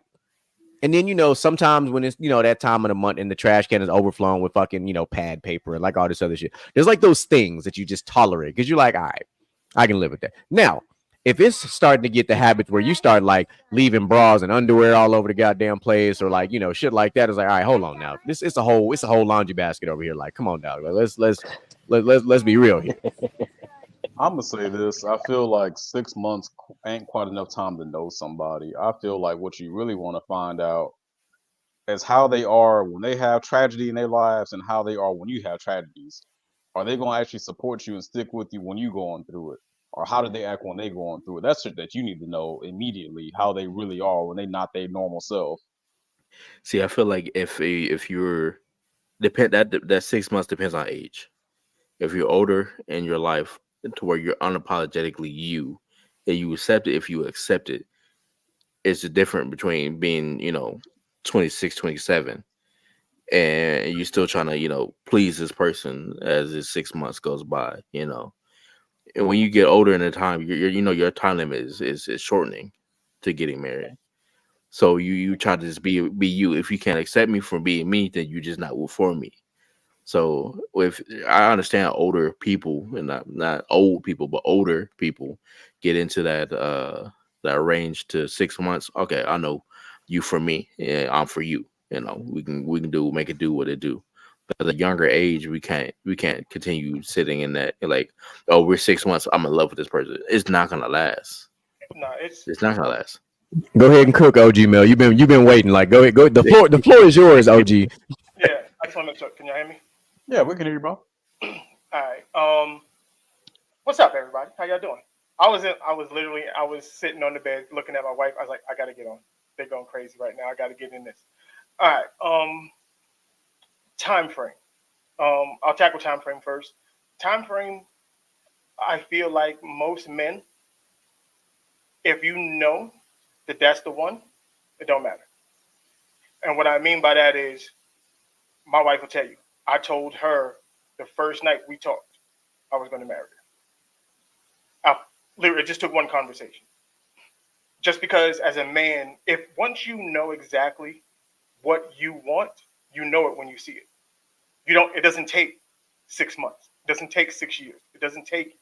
There is no time that once you see it, I'm taking it off the market right now. So all of that, if someone tells you it takes 6 months to get to know me, you aren't trying to get to know the person, because you know what you want as a man. Is she submissive? Is she willing to follow me? Is she inspirational? Is she going to uplift me through all of these things? And the notion of when people say, oh, well, we got to have the same things in common. No, you don't. That's what kills your relationship. Because if y'all do the exact same thing, your life never changes.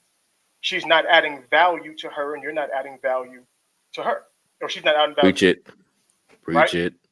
So what new experiences can you give each other if y'all both do the exact same thing? She's going to feel like, oh, this nigga boring. You're going to feel like, she don't do shit. Because y'all doing the same thing.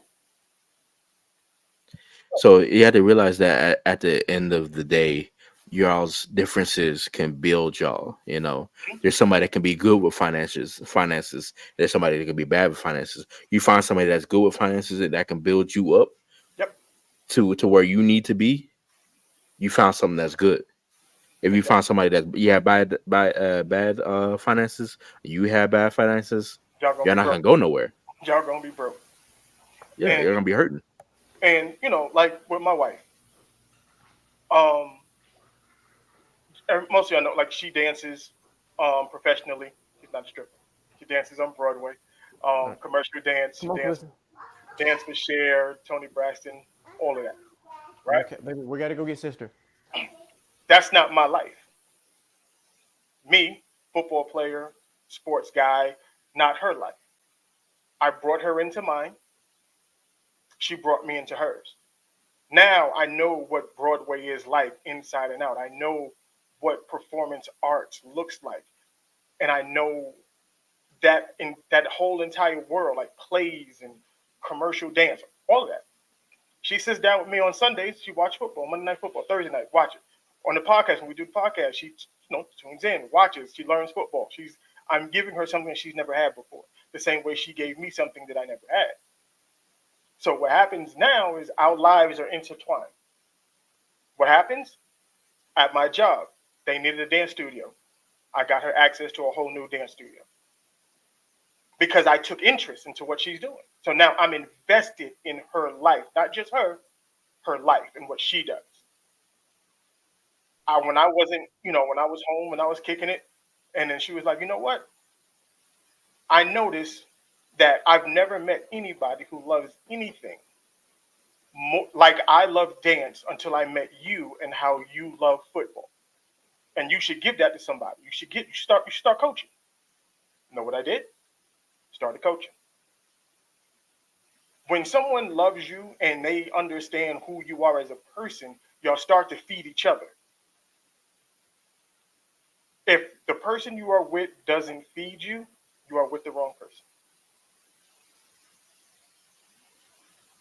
Man, Mel, that was beautifully said, man. I really love how you Big and your facts. wife like take each other's interests and actually get interested in what the other person loves, but also feel like y'all don't have to love all the same things. You know, like I feel like having common interests is very important, but like I Mm-hmm. don't feel like your significant other necessarily needs to No, no. love everything that you love as I, well. yeah, I guess I would rephrase that in the sense of y'all shouldn't have.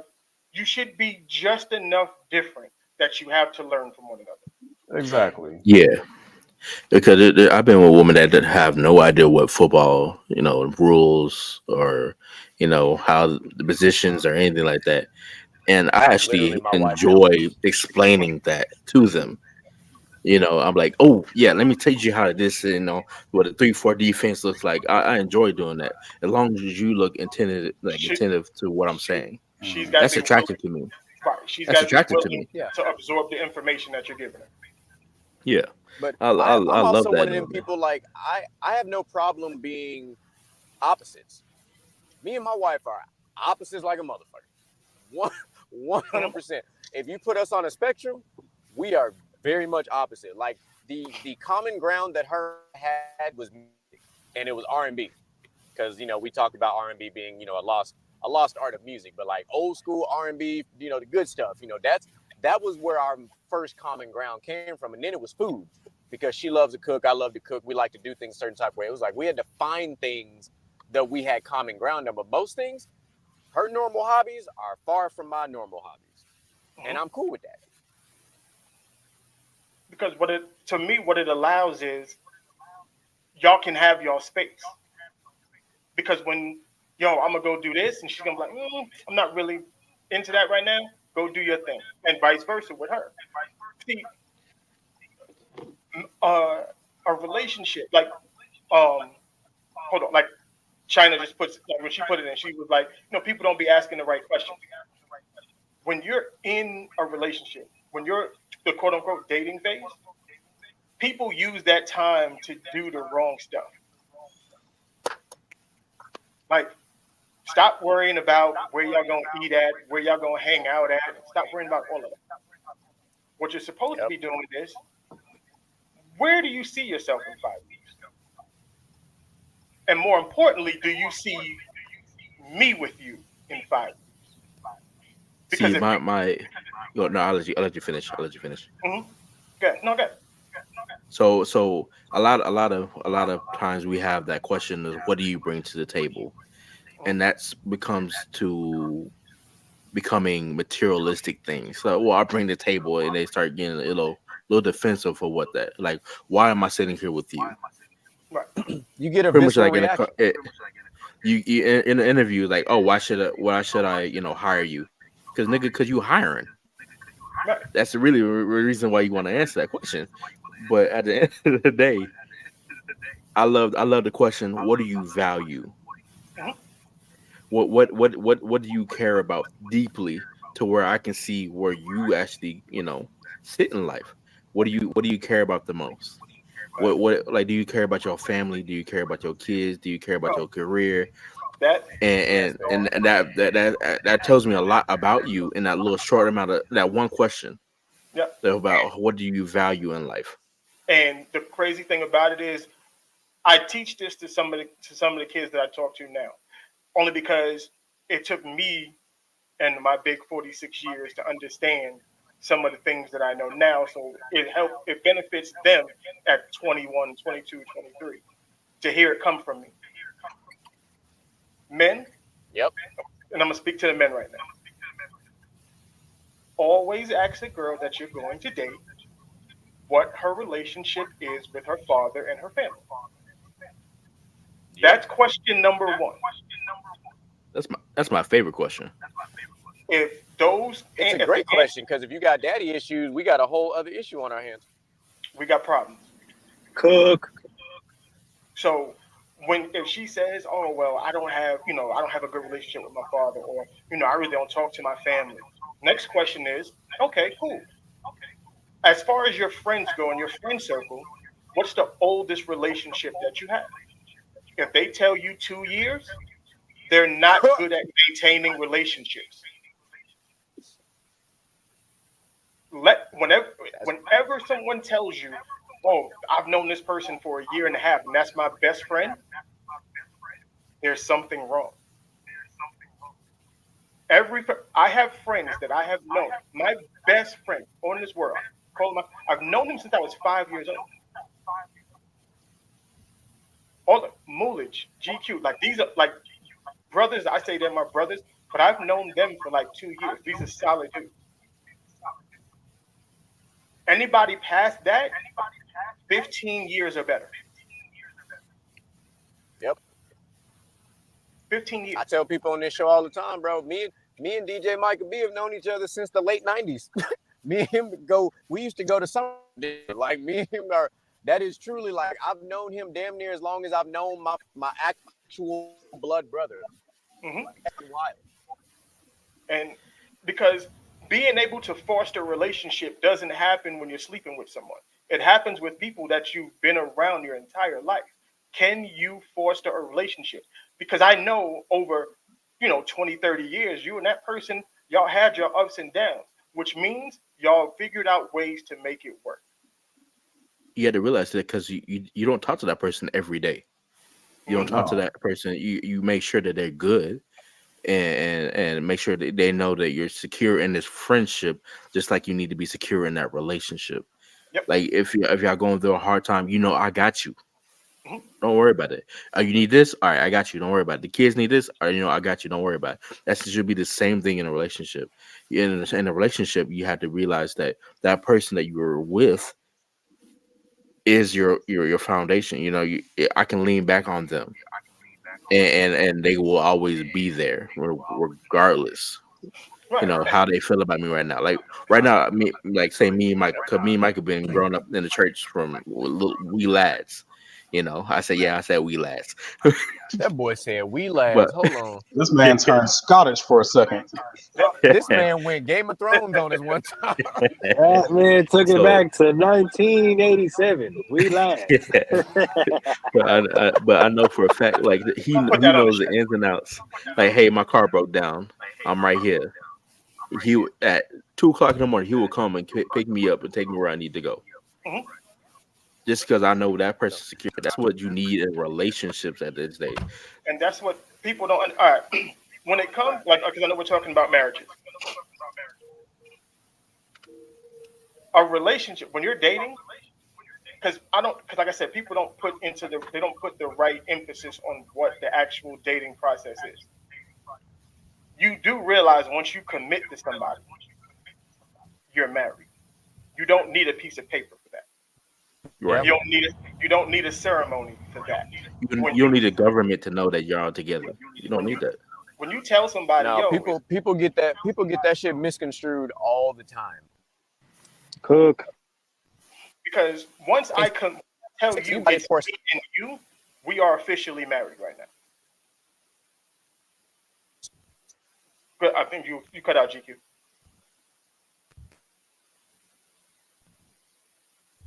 Okay. But, I think you heard it. Yeah. But what happened, like, okay, and that's, oh, there you go. Because people like to, men and women both like to say, well, I'm single until I'm married. No, you're not. Once you committed to that person, you're married. That's it. Point blank period. When I tell you we are in a monogamous relationship, we are married. We don't need a ceremony and all these other people and all these other things to happen, because at this point in time, I have committed all of me to all of you, and I'm expecting the same from you. Yep. And now, once we walk down the aisle and do all that other stuff, okay, fine. You want to call that official? Then it's official. But the second we decided we were a couple, we were an item, we got married right then and there. And I'm gonna take it biblical for a second here. And in the Bible, you don't hear lavish weddings or them doing this and that and the other, going this, that, and the other. And no, they're when they're together, they're together. They're together. I love you. You love me. We're gonna make a children. You're gonna make a family. We're gonna make this thing work. We become one. Yep. And that's simple. Well, we don't become. Earlier, remember, we're prefacing this conversation solely talking about American culture. Marriage in the old days didn't revolve around having a ring on your finger to signify anything. It was just two people who were long-term together. They didn't believe in divorce. Like, they truly believed in building something together, which takes a commitment from two people, not just one. It also requires effort from two people, not from one person. But in this modern era, that's not the case. Everybody's looking at it transactionally still. Well, not only that, man, I feel like people these days got like this illusions of options out there because of online dating. Like, people think that, just because I got all these dudes in my DM, I got plenty of options. Them niggas don't want to give you the world. They want to just give you some dick and go about their day. Yeah, that's it. Because that's what it is. When at the end of the day, okay, is this person gonna treat me how I want to be treated? Okay, they treat me how I want to be treated for 2 dates, and then they want to fuck, and then they're done. They're out of there. Don't fall for that 2 date dick. Like if that goes back. That's a new term. Your 2 date dick is crazy. That's a bar right there. That's but that goes back to you knowing what you're looking for when you step out. You know what I mean? Like because for me, when I met my wife, I think I told the story before, but I'll tell it again. Like, we're laughing, we joke. I just tell her I told her she's my emergency contact, because that's what happened. That's what made me switch. I got into a motorcycle accident, and the paramedic asked me, "Is there anybody that I can call?" And she looked at me, and I was just like, "Well, my brother, he's a paramedic, lives around the corner, yada yada yada." And she was like, "No, I'm talking about there's no wife, no girlfriend, no nothing." Like, and I was like, "Nah, nope." So after that, I realized I don't got an emergency contact. That's not my family, my brother. I need a wife. And that's why I met my wife 3 months after. So when you put it out there, like, yo, I'm looking for a husband, I'm looking for a wife, the universe is going to give it to you. You just got to be ready to receive it. You got to be ready to live exactly what you're saying. And you have to realize that you have to be intentional about what you're saying and what you want. Now, don't settle for something that's less than what you actually want out of this person. Like, okay, well, they don't do this, but I guess I can get past that. No. You got to be intentional what you're saying. You got to be specific. be very specific. If all you want, oh, I want a dude that make, 6 figures and this, that, and the third, you're going to get the man that makes 6 figures, but he's not going to be the man that you want in terms of how he's going to treat you, how he's going to talk to you, how he's going to be a man to you, because he's only going to give you what you ask for. The same way for men. If you just say, oh, I want a girl that's badass and this, that, and the third, he's going to give it to you. But she's not going to cook, she's not going to clean, she's going to be a piece of shit, and you're going to be mad talking about, oh, all the women out here is trash. But she look good. That's what she's nice to look at. She look good. She's nice to look at. But you're not happy in a relationship. No, but it goes completely back to what Outlaw said from the jump. And Mel wasn't on when we said it, but now we're gonna throw a new term. And we talk about what is your dating credit score. Like if you come into a new relationship with debt, negative equity, you're not contributing to the relationship. So and this dating credit score that we're putting out here is the fact of like what is your values, what you're looking at, when you have a whole bunch of kids but with multiple baby daddies. Why do you have a bunch of kids with these baby daddies? Well, if you have a whole bunch of kids with one person, I know for a fact you actually wanted to be with that one person, but it just didn't end up working out. And we can let that slide. If you got 3 and 4 baby daddies, that says you got 3 and 4 bad decisions you don't make, and you don't learn from your mistakes. You just out here doing things. You're irresponsible at the end of the day. You're doing what you want to do, and you're like, okay, it feels right. So like at the end of the day, okay, and it hurts me to say this: a man can buy you flowers and you give up some pussy. It shouldn't be that way. Fellas, I'm telling you. No one ever bought flowers from me before. No one ever took me on a date before. That's what I said. The two date dick. That's exactly. No one ever took me on a date before. Well, I'm gonna say this, Mr. G. I'm not Mr. GQ. I'm Mr. Gent. Like, bro, you got to put a value on your private parts. Your private parts, they call private for a reason because they're not for everybody. But if I'm trying to tell you, don't be out here being community dick. I'm gonna keep saying it. Don't be community dick out here. That's why I said earlier, like, you can't keep giving up the milk for free and then be like, hey, you gonna buy this cow? No, you've been letting me hit for like the last 5 months of our relationship. Like, why I got to do this now? You done gave me the answers to the test, and I ain't even took the test. Right. You done already let me walk through the door. Now you want to sit here and tell me you gonna rent this motherfucker out? Hell nah. I'm watching TV. Turn the game on. Shut up. What are we talking about? Ladies, you got to put a value on down there. Like, you just can't let dudes hit willy-nilly for like a year and a half, do all this boyfriend-girlfriend shit without actually being your boyfriend. Don't ask a nigga on Christmas Day, hey, baby, we've been seeing each other for like the last 2 years. When am I going to be yours? The answer's going to be fucking never at that point. Yeah, like, first of all, I mean, y'all, if you don't got answers like that, first, you shouldn't be hanging out on Christmas anyway. Exactly. If y'all want to make it, y'all fuck buddies, or friends with benefits, whatever like that, or whatever you want to call it, situationships, entanglements, whatever you want to name it. That's bad business for women. Don't do entanglements. Don't do it. If you want to, whatever you want to call it, if you want to do that, make it plain. Make it plain. This is what we're doing. I want that dick. You want that pussy. Like, all right, this is what we're doing. We're doing a business decision at that point. Y'all gotta understand. That's called prostitution. Y'all gotta understand that amusement park rides aren't meant to be ridden all day. You're supposed to jump off, okay? Jump off, have fun, and you jump up off that motherfucker and you get to the next ride until you go back to the crib and you find that one where you just want to ride that ride all goddamn day long. But you don't gotta go to no different amusement park to ride that ride because she already at the crib, okay? You don't got to pay no extra fee.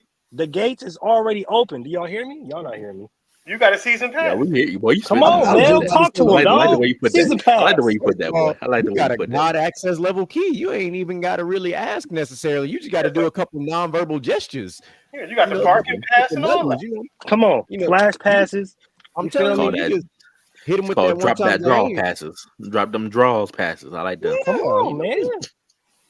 Man, I was saying somebody who was out there in the streets for an extended period of time, it ain't all that cool. Like it ain't that great. Like find these somebody you can actually come home to or find happiness within yourself. With being out there in these streets, going on 51st dates, that shit get old so fucking quick. Like you done hit a bunch of baddies, but damn, you empty inside. Yeah, I feel I mean, bad. yeah, my tank gonna be empty, but I feel. So okay, all right. So earlier, GQ is spitting on something. I can't remember what it was, but something popped in my head as soon as you said it, and I can't remember what you said, but it popped in my head that these women out here want us to chase them to pay their bills. No. Chase. I pissed off a lot of people the last 2 years saying that I don't chase. Even in my windows, my fucking child when she's doing something bad. Even in my windows of being single, I don't chase. Like I'm telling you, I'm the one guy in the crew. If we go out, I don't believe in that men get what they can and women get what they want. Nah, fuck all that. I'm gonna get exactly if I'm out and I see I'm like, oh yeah, that's the one I'm finna get. Fuck the bullshit. I have no problem if I leave that club, bar, where the fuck we at, and I leave by myself, so be it. That's just how that night was supposed to be. But I'm not finna look for that fucking gremlin at 145 that's been drinking fucking Mexican candy shots all night because I'm desperate to get a nut off. Man, fuck all that. I can go home and catch the incognito browser on Chrome one time and get the same concept knocked out. But I'm like, no, brother, there are some dudes out there, like I said last time, they see a hole, they see a goal. Listen, my goal is not to find just any old hole. I'm telling you, I'm not community dick. And that's the problem. And that's the problem with the dating landscape. Yeah, ecosystem. It's an ecosystem at this point. Yeah, it's like because what happens is you have those guys who have zero standards. Yep, the desperados. And they just out there, they just like you said, they see a goal, they see a hole, they got to go. That's it. So what happens now is the women have a false sense of what men are and where they stand within this ecosystem. Because if you're a 200-pound woman and you still getting sex from dudes, why would you ever go to the gym? If you facts, that's big facts. If I see what you did there, nigga. No, that's big facts. You did that shit, like you ran that shit right there. Yeah, but he's not wrong. No, there's plenty of. I don't want to body shame, but there are some big back enthusiasts out there. What you gotta say? It is, but it. Hey, y'all know my rule, man. Shit, you gotta be 200 to do something. Man. Don't listen to Mulich. Mulich don't. Come on, move. Hey, you gotta have that thigh. I gotta get the circumference of your thighs before I lay on. That's all. You gotta be too something to do something. If she ain't 180, you gotta get that circumference of them thighs before I lay on them. Please. Come on. To Mel's point, though, I feel like the dudes who keep hitting the 2s and 3s, they give the woman a false sense of security and importance and value. And I'm not saying that you can't hit ugly people because ugly people need love too. Maybe she has a wonderful personality, but I just feel like what's ugly to some ain't ugly to all. Hey man, all I'm saying is you ain't never lived until you've been swallowed up by one of them big Joes. Y'all heard me? There's nothing wrong with big women, but I'm just saying, if she keep getting great times from every nigga out there, she not gonna want to work on herself because she thinks even at 250, I'm still getting it. Yeah, at 250. That should be gushy, Like if a dude, man, see this going. Say what you press, Mel. Just say it. Don't be raising people off. Already. Like there's a lot of I can't even say that. The 10 to 15% ain't shit niggas represent the whole. Yep. Yes. And that's the problem. Because women, because they're attracted to those guys. Because those are the guys that are willing to do the absolute most to get what they want. Those are the guys that are willing to pay for it. Those are the guys that are willing to sit all the way out for it. So they think everybody's like that. And that's not the case. But then those are the same ones that leave them with the kids. That's the same ones that beat on them. Those are the ones. Those are the ones that GQ, me, and everybody, Gent, Outlaw, Mulish, we get lumped into that group. Because that's the loud minority of black men and men, period. And And the same thing goes for women. It's like the loud minority casts a shadow over the real black women. All black women ain't out there twerking on tables, but that's all you see on social media. Yep. All of them listening to Sexy Red. Yeah, but that's and it's gonna steer them wrong. Right. The silent majority got to be louder. We got to be loud because all the studies say black men are the best fathers by far, and it's not even close. Factual. But if you let social media tell it, if you let the little the shade rooms and all that, they tell you black men ain't we shitty fathers, we deadbeats, we don't take care of our kids. Yeah, if you listen to social media, every nigga go to get milk for 18 years and don't come back. Kid's lactose intolerant, but he's still going to get milk. Right. Here you go, buddy. They'll tell you. Good luck to your stomach. They'll tell you black women are just loud and ghetto and this, that, and the third. I was like, not true. Not all. That's not true. Is it the majority? No, it is not. Because I can pull them out. My wife and her whole circle of friends, dope, strong women, got married, business women, all of those things. Dope kids, raising their kids right. The model citizens for women. No, to your point, man, I didn't want to cut you off, bro, but I feel like you made an excellent point, maybe unintentionally, but I feel like you need to look at your significant other's friend circle. If she got some dope-ass friends doing great, grand, and glorious things, and she in that friend circle, that means that she's also on that same shit. But if she got a bunch of friends out there being sexy rojo every Friday, Saturday night, you in for a bad time. And that goes back to the old saying, like you are a sum of your circle. Like if you hang around 4 millionaires and you're not a millionaire, it's only a matter of time before you become one. If you are a married man and you hang around 4 single dudes, you're gonna be single real soon. No, for real. Like that's my thing is you got to look around your circle. If you're not having the people around your circle that have the same mindset of where you want to be or greater, you're gonna be stuck in your spot. If everybody has the same mindset of being low in this little spot right here, you're gonna be low in this little spot right here. We just got a bar dropped on us. You are what you eat. Hey. Yeah.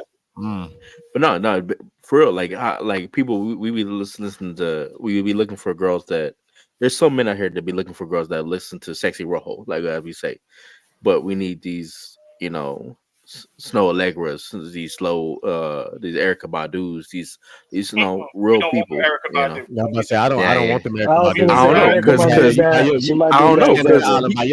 she did something to Andre. She did something to Andre. That nigga ain't been the same ever since. He ain't been the same ever since, bro. No, but he's happy where he's at. That nigga playing the flute, happy as can be. He in I don't know about that. That nigga in a sunken place. Stop playing with me. That nigga over here dropping music about flutes. He in a whole playing the fucking cello and wearing a fucking scarf and bell bottoms. Like, stop. My boy popped out on a new album with the flute and an ascot. He is not okay. He is not okay. That is his SOS. And he might be. That might be him. But he might be happy right there. No, you never he know. went from wearing Atlanta Brave jerseys to looking like a genie. I am not. Man. Fresh out of Aladdin, I'm trying to tell you. Popped out like the Black Aladdin. Aladdin 3000. Ain't no Andre no more. He had the Wonder Woman bracelets on and everything. He was looking crazy. Yeah, but you had to wonder how that thing girl turn you out because Dennis Rodman married Madonna and he started tripping. Listen, Dennis Rodman was gonna be Dennis Rodman no matter who he was with. Yeah, no, Dennis Rodman was maybe not like the best. That's a whole different. Damn, somebody look like Squidward. That's fucked up. I don't even know who she's talking about, but that's fucked up. Probably Andre 3000. No, that's fucked up. Say that man was over there playing the clarinet like Squidward. That's fucked up on some get off my lawn shit. But you know what? We're not gonna talk about that man like that because everybody knows the very beginning of International Players Anthem. He ate. Oh yeah, we know for a fact that the music like we know this already. Right. He looked crazy while doing it. But but as I was saying, like you want somebody that will make you happy and make you that comfort. No, I'm gonna say this, bro. You don't want somebody that's gonna make you happy. You want somebody who's gonna allow you to be happy because nobody can make you happy but your damn self. That's Yeah. what You Right, rely on right, others yeah, for I agree with that, I happiness, agree you'll with be that, I agree with that. perpetually fucking disappointed. You better go Yeah, back True and with listen that. to Cat Williams. You better take make care of your star motherfucking player. Yeah. Your you partner gotta should they should make add yourself to your happy. happiness. Right. You know, they should never be your source of happiness, but they should be able to They provide a enhance. space for you to be happy. Yeah.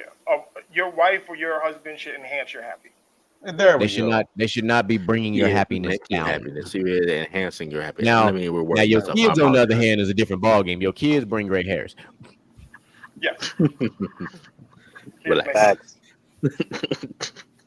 They can piss I'm you but, off too. Listen, I'm fighting that Gray good fight, hairs but and give me another 6-7 years. I'm gonna look like KD up here.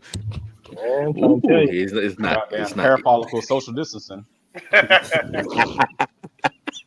Well, that's a good one. That's a bar right Boy, there. That's a bar. my hairline gonna run as fast as Noah Lyles just did. Come on now. What? We might have to talk about. I'm gonna have to see. This is why I gotta get back on it because I got a lot of shit. Yeah. So listen, and I want to bring this back because Mel said something, and then we're gonna tie this whole fucking scenario together. It's about who you hang out with. This is a panel of 5 fathers. All right.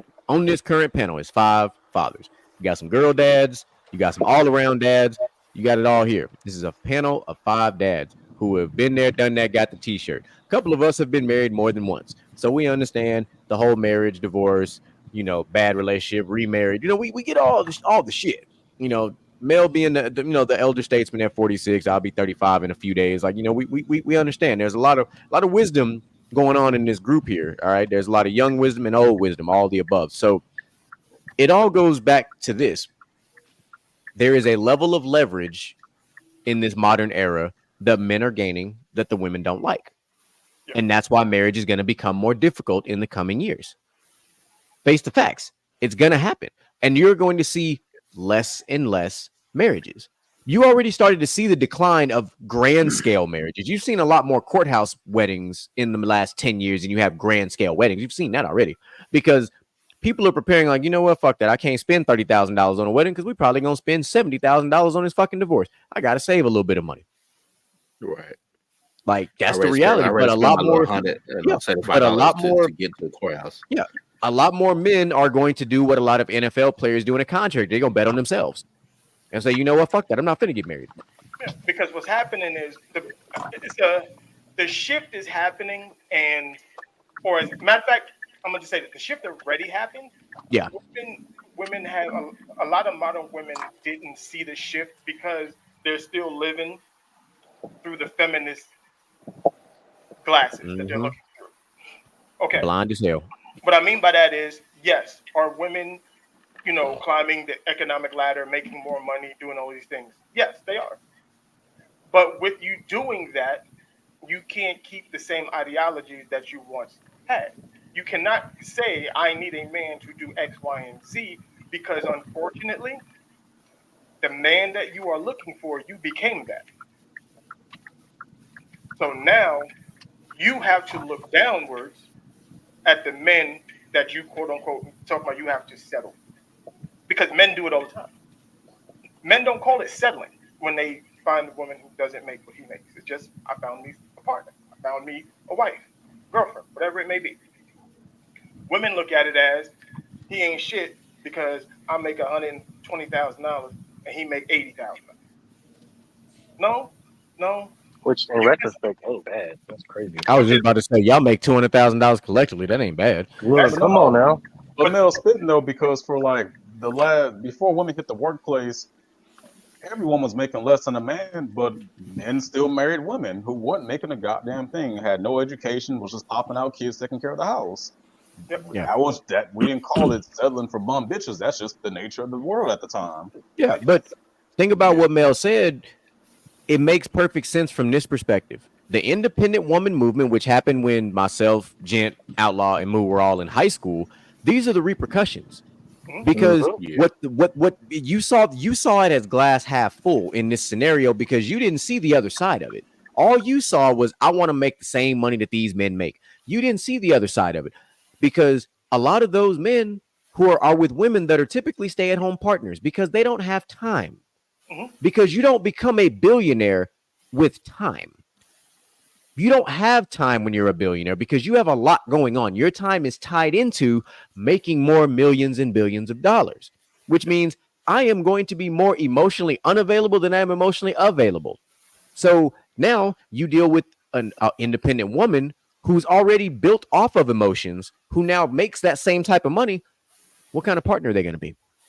These strong-headed women. There's nothing wrong with the strong-headed woman. Don't think that I'm doubting or saying anything bad about them, but they're now thinking as these men think with those strong emotions on top of it, which actually in turn can be detrimental to a relationship.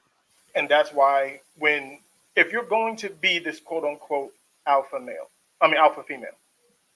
I don't like the term. I don't believe it exists, but let's just say for the sake of argument, that's what you are, an alpha female. Then you have to get a beta male, not an alpha male. Not facts. Yep. So at the end of the day, a lot of these women are a lot of alpha females want to have that soft girl life, and they're looking for, they end up finding beta males that aren't giving them that option to be that soft, loving person as they want to be. They don't want to worry about all these other things, but they end up having to be, worry about those things because you're with a beta male. Let me just tack this real quick. I know what you're saying, but conditional femininity is wrong. No one should have to come along to make you be a female. You should be a female regardless. And only reason why I know that, my wife is like that. Because my wife runs a business. She's super aggressive, hyper competitive in her workplace and does all of those things. But that's not how she is at home. See, that's ooh, boy, you spit right now. Oh, well, let you keep going. Just to tie it all in, right? Because like GQ said, and like my fellas up here on the screen said, fellas don't see a benefit to getting married, right? And I'll give you an example. This is the biggest fact of all time, right? There's only one female billionaire that did it by herself. Her name is Oprah Winfrey. Every other female millionaire, billionaire, somebody who's made wealth or attained wealth has got it through divorce. So that literally proves that there is no benefit to a man getting married because numbers show that the woman is only going to take you for your money. There used to be a benefit to getting married, right? You used to be able to get a good job because you had a wife, right? They would look at you, oh, you're married? Oh, well, we're gonna go ahead and consider you this for this promotion because you're married, right? Oh, you have a wife and kids. Oh, well, here's this, here's that, here's this, here's that. Now, ain't none of that shit because now they're looking at who your wife is, right? Before there wasn't none of that shit. Now they're looking at, oh, who is your wife? Oh, well, let's go ahead and meet her. And now if your wife is somebody detrimental of character, somebody detrimental to the business, you're not getting that promotion. You're not getting that raise. And that's the ultimate difference. There's a lot of men who don't feel like that shit is fucking worth it. They're like, that shit's not worth it. Why would I risk everything that I've worked hard for somebody to just come in here and be an opportunist and take it just like that? There's no caveat to it. And I'll leave y'all with this, right? Because like Mel said, his wife has a business. She's aggressive. She does this, she does that. But when she gets home, she's soft, she's succulent, she's his woman, right? My wife has made more than me. Legitimately, she just started making more than me, I think 3 years ago. I still come home to this day, right now. Food done, kids bathed, everything ready, cooked, all this shit like that. I don't make more than my wife no more. I used to.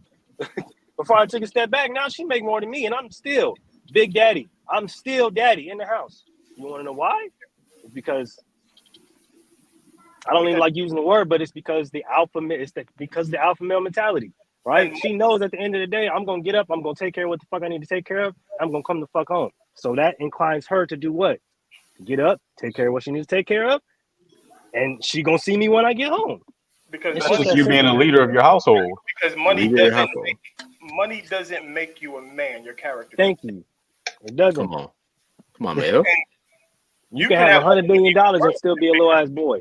Exactly. Your character makes you a man. Your presence when you walk in a room. It's like a feminine woman can walk into a room. I forgot Charleston White said this. A feminine woman can walk into a room and every man in there will straighten up. 100%. Because she's a feminine woman. The same way when a man walks in, his aura comes in the room before he does. Like, when a real nigga come in, we all know real niggas when they step in. Not for real. Every time. We all The know. presence, the aura. Come on You know now. what I'm saying? So when we're saying like it doesn't benefit a man of character to bring you, like my mom, if you got tattoos and shit, I can't bring you around my mother. My mother's she's not gonna respect that. That's just how my mom is. You got sleeves and all this other stuff, my mom gonna be like, No, I haven't gotten those filled up. nope, not gonna happen. But that's my family. That's just how my family operates. If my mom, like if my family can't get on your Instagram and not be like, what the heck is going on right now? It's gonna be a problem. Right. You know what I'm saying? Like women still need to be women. We don't change what a woman is. Women started to change it because they didn't want to adjust to the new climate. There was a time where said you want a lady in the street and a freak in the bed. The lady in the street part is gone. They got rid of that person. That person no longer exists. That's because you got a whole bunch of no limit soldiers on the street. Yes. And well, yeah. And I get it. Like, where was it at? Because Jess was just talking about being nonstop aggressive. Right. Unfortunately, women aren't supposed to be nonstop aggressive. It's not attractive to men. And I get it because I grew up in a family of super hyper aggressive women. I got 8 aunts and all of them, you know, all gas, no brakes. But only one of them are married. I'm gonna say this, bro. Nobody wants to deal with that shit, man. Like once a man finds what peace really is, and somebody gonna be hyper aggressive all the fucking time, you're not gonna be around for very long because that shit just. Why do I gotta put up with it? For fucking what? And that goes back to, are you marriage material? Because you can sit up there and cook and clean and all the shit like that and throw ass and suck dick all you want, but are you a good fucking person? Do people like being around you? That's what people don't like to realize. People don't like to think about that. So people don't like being around you. Yeah, you just cooked a good ass meal, but then nobody want to come eat it because you're a dickhead. So I get everything that all the fellas are saying here. I'm gonna look at it from the other side, and I'm gonna say it like this. Go looking at the comments that Jess put on there. I hope those hyper aggressive women that are out there in these worlds, out there with a hustle mentality, whatever it is, however they got to get to where they getting because how they grew up, all the stuff like that. I hope that you find that man or that partner, because you know it's 2024. We got to keep everything PC these days. I hope you find that person that brings your hyper aggressiveness down, but keeps your hustle mentality up. Right. And hustle, because there's nothing wrong with having that hustler's mentality. First of all, I learned my hustler's mentality from my mother. I watched my mother do that. That's where I got my hustle's mentality from. So I love that part of it. But hopefully that partner that you have in this life brings that hyper. You don't have to be hyper aggressive to be a hustler. You really don't. You just got to be smart. Like a hustler is all about how smart and how calculated you are. So hopefully we're smart, not hard.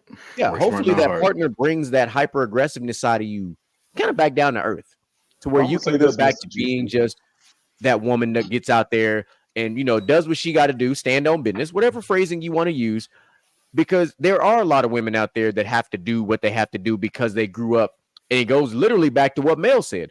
The first question I'm asking is, how's your relationship with your father? If you grew up without a father, then you have zero idea what it looks like because you didn't see it growing up. What you see is what you see in these fuck ass reality TV shows, and you got a false sense of what that shit look like, and it's not what it looks like. That's the problem. You have to see it to be able to reach out and touch it.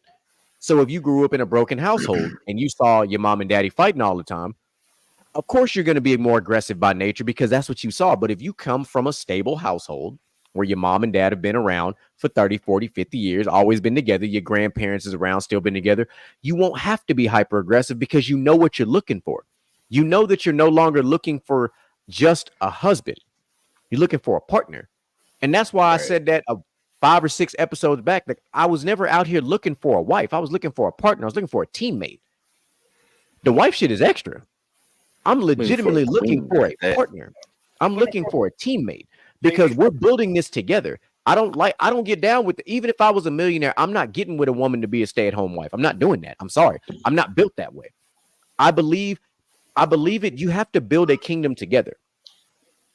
Yes, you do. And that's just the way my mind is built. Well, it's like having a president and a vice president. You have to, if your vice president goes do some weird outlandish stuff outside, it reflects on you. Mm-hmm. So you find a good vice president that reflects on the things that your values are, and what you want to build. You find a good thing, Yep. And so when you think about it on the long haul, if you find people that are having a president and a good vice president, because really, you're a king or a queen, whatever you want to, however you want to, plan it. If you build a good thing, you have the right values, you become one. You come together, you have the right vision. This is what we want to build from here. This is the values that I want to build from here. And I love this shit. I love you. You love me. Just build from this, just build this great thing. Just build this house. Just build our children to have these same values of what we want, And it's like, me and my wife would do it. It's like, it's captain and co-pilot. You know what I mean? And that's the way we operate. But I just want to get back to what China just said. It was like the right man will naturally make woman a naturally soft woman be feminine. It's like big facts. You can't wait until the right man comes around, because how do you know he's the right man? That's like saying I'm only going to be a husband, I'm only going to be that guy when I find the right woman. No, I got to be that when you find me. Yeah, to your point, Mel, I was going to say this. I feel like that whole hyper-aggressive kind of woman, that's a learned mentality. And just because you say, oh, the right man is going to make me soften up, if you've been stuck in that mindset for a very long time, do you really think you're just going to turn that shit off? That is a learned behavior that you got to break yourself out of. And you might not do it as quick as you think you are.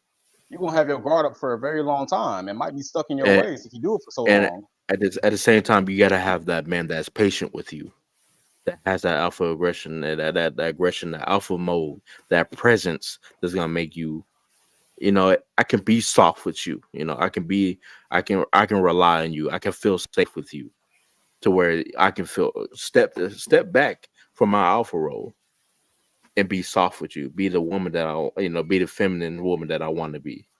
That's the difference between, that time, you have to have that right man that's going to have that alpha role and have that patience with you. Because if you rah whatever like that, and there's a man that doesn't take that rah, but at the same time doesn't really have that patience with it, he's gonna be gone within 2 minutes. I'm gonna take a scenario, because we're all gonna understand this scenario, because he's the poster child for simp behavior. That is Russell Wilson. Oh, okay. I'm gonna sip my water.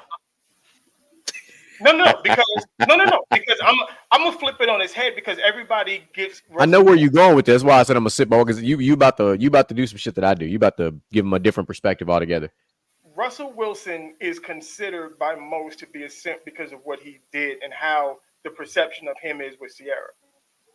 But I'm here to let people know that it's not the case. Ciara fell in line to his plan. 100%. Yeah. He made her, because she was, quote unquote, what everybody would consider the boss chick, all of those things.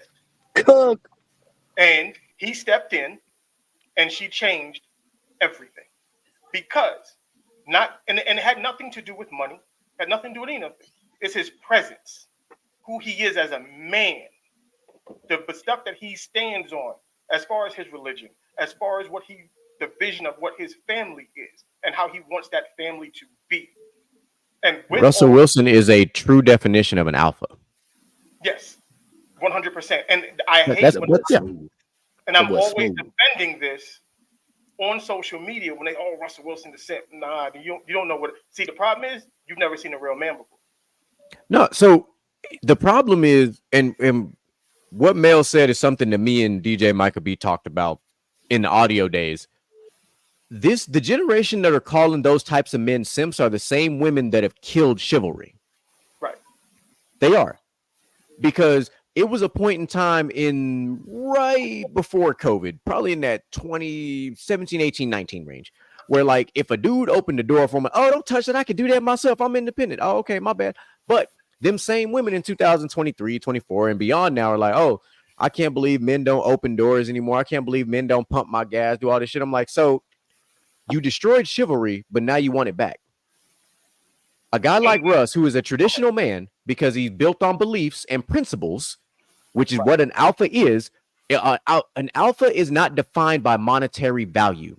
Right. And what Jess is saying, hold on real quick. What you're missing is Ciara did the same thing with Future. Ciara is naturally feminine. The problem is she ended up giving a kid to a man, to a male who is not a man. That's the problem. Now, with Russell Wilson, she found a man. She got finessed. Future finessed it, 100%. He finessed the fuck out of it. He finessed 8 women just like he finessed her shit, and she fell right into that goddamn trap. Yeah, what you saw in Future is Future is the definition of a simp because he'll do whatever it takes to get what he wants. Russ doesn't do that. Now, as far as like when I said defending Russ on those things, like it's not because of what he did. Most men in his situation don't do that. In the sense of taking on a woman who already has a child with that type of a person. Because that can damage his brand.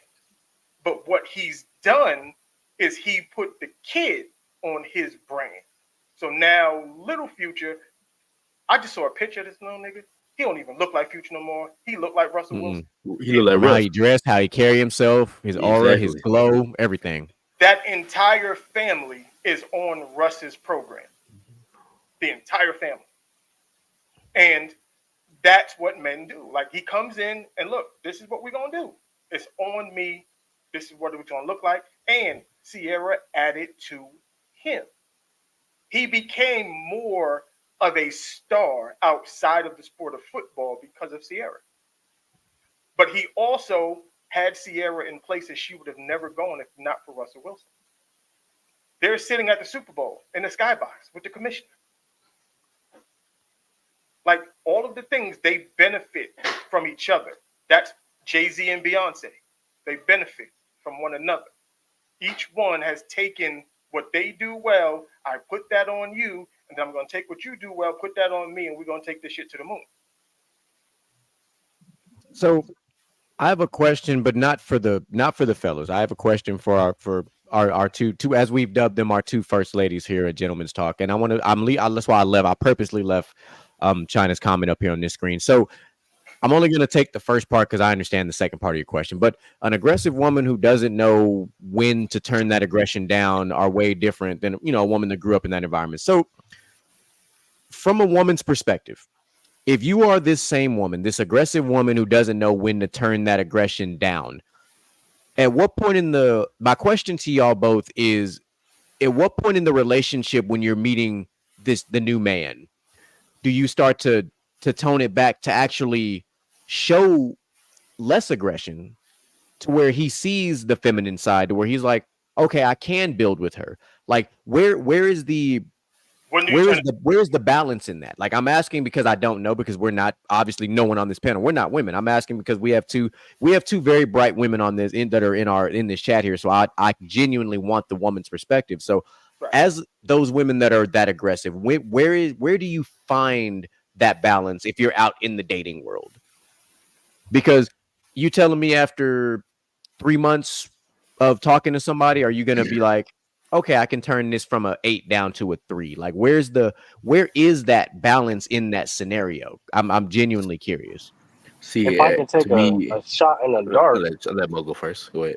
If I can take a shot in the dark, I think it's when he shows that he can prove or that he can shoulder all the shit that he needs to shoulder as a man, right? We understand as men up here is that women are creatures of habit, right? Like we understand that they they're gonna go off based on what you do, not what you say.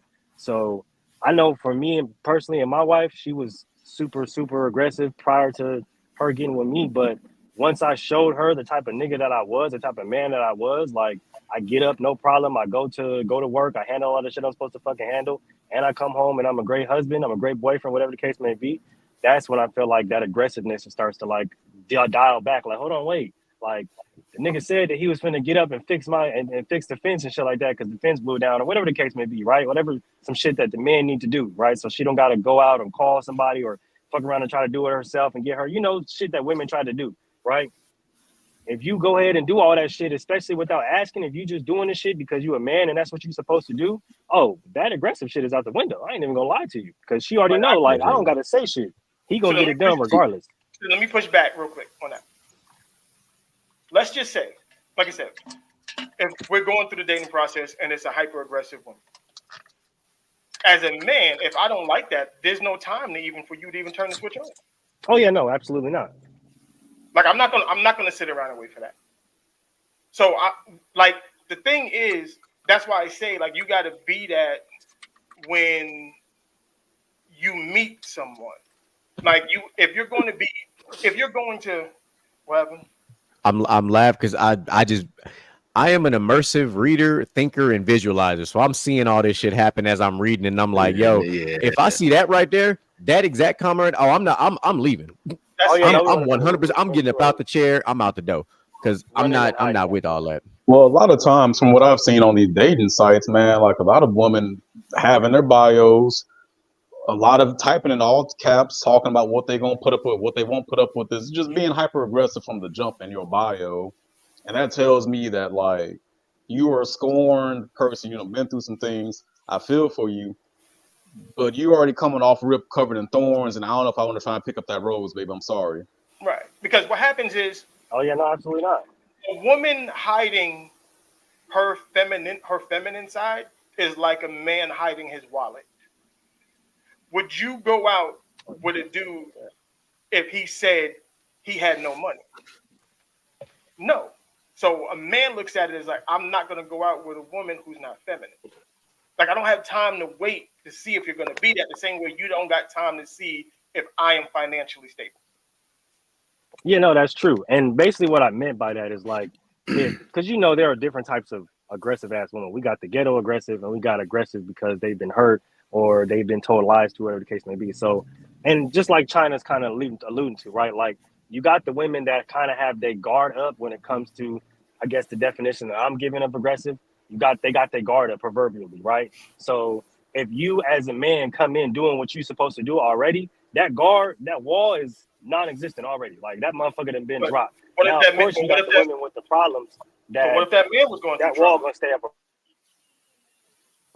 You said what? See, like that's that one thing. I said, what if the man had went through trauma? Does he have time?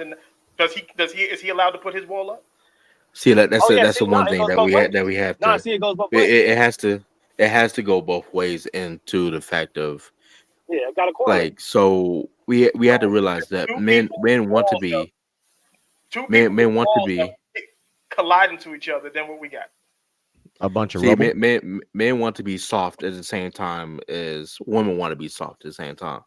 I want to go to the house and I don't want to be attacked and I have to be hard with you. I don't want to like men that are hard all the time are tired. Yeah, you got these you game bang your whole life. You don't want to be game banging at the house. You want to be soft with the person that you're with. So my thing is like you have to have that person at home that's going to be soft with you, that allows you to be vulnerable. At the same time as that woman, yeah, she has those traumas, yeah, she has those walls, but she's dealt with this stuff every day. She deals with stuff outside of the house. At the house, we have to know that we're going to be vulnerable with each other, that we can talk to each other one-on-one, that have that partnership to where we can communicate effectively to get through these emotions that we both have, to knock these walls down that we have, that knock down these traumas that we have from childhood that we don't even know that we have. It takes that right person to ask that right question that's trying to say earlier. You have to ask the right questions. If you end up asking that right question, that opens that trauma that we had as a child. They're like, dang, I didn't even think about that. It takes that right person to ask that right question. But what I was getting at is both parties, the men and the women. You have to be who you are before you meet the person that you come across. Because what happens is, like I said, if I was going through a bunch of shit between my ex-wife and me and my wife had this conversation. If I held my wife currently, if I held her accountable for the things that I went through with my ex-wife, we wouldn't be married today. If I would have held on to all of the things that women before her did, and I held on to that, we wouldn't be where we are today. It's understanding that those things happen, but you cannot continue on forward. You can't drive a car through the rearview mirror. You're right. I feel like what Mel's saying is really like you gotta be the person that somebody would want to be with right then and there. Like you can't have this mask on, and then when they show you that you can be comfortable, you take the mask off. You should have been that person from the get-go. Like I just don't get that mentality of like switching up when you finally get comfortable. You should just be who you are, no matter what the fuck is going on. But that comes with trauma, though. That comes with trauma. Because if you come with the fact of, I've been hurt this many times, this many times. I let myself be myself, and then that person hurt me. That you gotta wear a mask, you shouldn't be fucking dating. I get that. Yeah, it takes that time to have that healing factor. Right. I said it already. If you don't take time to heal, then you shouldn't be in the dating world. But like, personally, I've been single for almost a year now. The first 6 months of being single, I was not ready to give myself to another woman. Like I was in a bad headspace. I was thinking of women in all kinds of horrible ways. But I took time to look inwards and heal and come to the grips with the fact that, hey, I chose not the right partner, but she does not make all women, awful things. Like not every woman is my ex. That took me looking inwards and healing myself. That's just me personally. Like if you out here still hurt over what your ex did to you, you need to settle that shit first. You guys need therapy. It took me 6 years, to get over that. Over my ex, like 6 solid years. And it took every single day of those 6 years for me to become the person that my wife eventually married. Because I had to get rid of it. I couldn't bring that baggage into a whole new relationship. That's unfair to the new person. It's completely unfair. Yeah. It's no different than walking to a job with a resume. Like it's not. Like if you come to a job with a resume with a bunch of fluff in it, eventually the truth's gonna come out. Mm-hmm. The concept of showing up with a mask on. So it's better to just be you, be you. Let that person accept that you're with. Yeah, let that person accept you. And this is the only time you'll hear me make a Beyonce reference, but let that person accept you, flaws and all, and build from that. Yep. Because we are a product of our past life, whether it's past trauma, whether it's past relationships, whether it's the way we grew up. You are a product of that. There's no regret in life because you needed those things in your life to happen. Like it no matter how fucked off some of this stuff might seem, it built you in a way that needed to be built to where when you build your kingdom, you know exactly the blueprint of what the fuck not to do and what to avoid and how to do all these things. We all learn and get to that level differently. Some of us, like myself and Mel, had to go through a marriage and a divorce to figure this shit out. Yep. It's just, it's how it goes. Sometimes you have one or two baby mamas or baby fathers, but you got it right after the first one because you're like, fuck, I fucked up after this one. But now I'm like, all right, let's, you learn, you're not settling. You're not even necessarily compromising. You're just communicating. You're just figuring it out together as opposed to being selfish or being standoffish or building up your walls. Like, no, if you're with a partner that you can't be your kid self with somebody, you're not really ready to be with anybody because it's not about being with, you got to be able to be your kid self. And your kid self is the most carefree version of yourself. We all have it. And we all saw it growing up. If it's somebody you can't sit there and sit on the couch in pajama pants and watch some dumbass thing and just be goofy as hell, y'all ain't ready. Right. Like you're just not. And the thing about it is, we're building the plane while we fly it, because a lot of us weren't raised to be husbands and wives. No. And we weren't taught how to do this. So when we get into these situations, we're learning on the fly. We don't know. We live, same thing with parenting. Like, we don't know what the fuck we're doing. We're just doing it and hoping that the end result, you don't end up with a murderer. Yeah. Actually, I wanted to address what China said down in the chat below, because this is actually a very poignant point, pertinent point. You talking about this one? Yeah. So Okay. what I've learned a long time ago, when you go out with somebody, watch how they treat people, you know, wait staff, customer service reps. Look how they treat the person at the drive-thru. Like, that is a really clear indicator of how they see people and how they see the world. If the chick you out with at Buffalo Wild Wings is giving the waitress a hard time, you don't want to deal with that shit when you get home. But if you got what's up with you with Buffalo Wild Wings? Just stop it. Look, But you understand what Outlaw is saying. Yeah, I understand what he's saying. Yeah, because it's the value of a person, of how you treat a person in general. Because if a person like me, I love women that do volunteer work. That gives back to the community.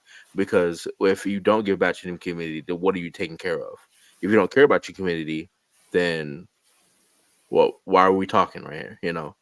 If you're giving back and you're loving person, hey, I don't have $1. I'm gonna give that $1 to this person right here that's asking for one. That's fine. Hey, I'll be right back. I'm gonna go get your food. I like that. I like that shit. That's attractive to me. You care about these people. So if you go out there like, man, you roll out the window when they coming up, no, I don't like that.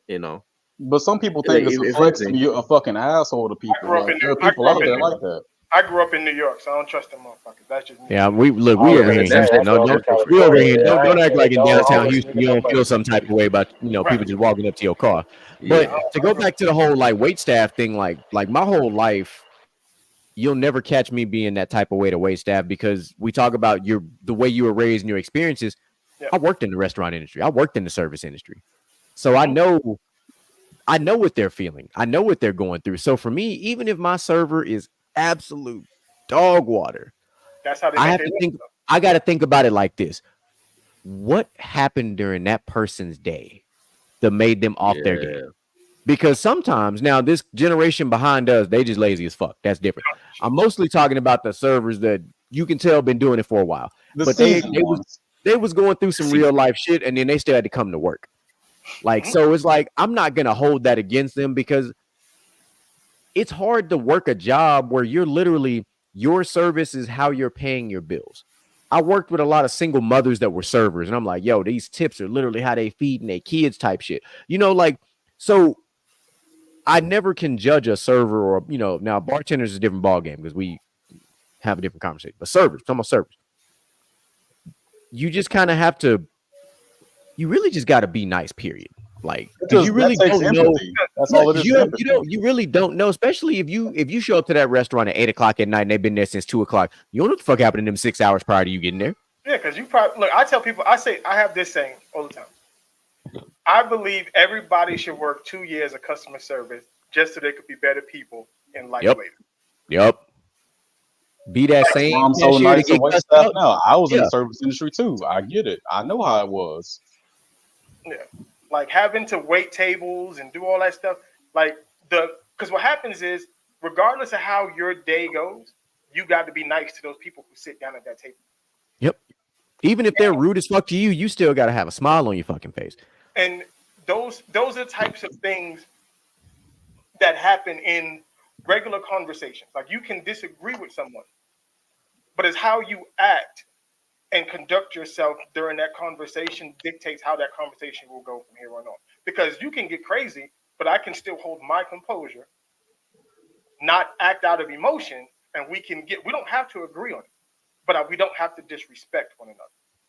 And I like that point, Mel, because I truly believe that just because you disagree with your significant other does not mean y'all have to have an argument. There is no good reason to cuss somebody out at all. Like, why are you shouting at your wife? The fuck? There's a level of respect too. Like, if you should never call each other out of your names. Never. Yeah, never that. They shouldn't call you a bald-headed bastard or nothing like that. Why are you talking about me right now, though? Yeah, like Yeah, I didn't even know. Right, like both of us, like chill, relax. I knew Ron bald. Fuck, I didn't know you was bald. You bald-headed demon. Like for me, in my with me and my wife, I know when something ain't right when we stop calling each other babe.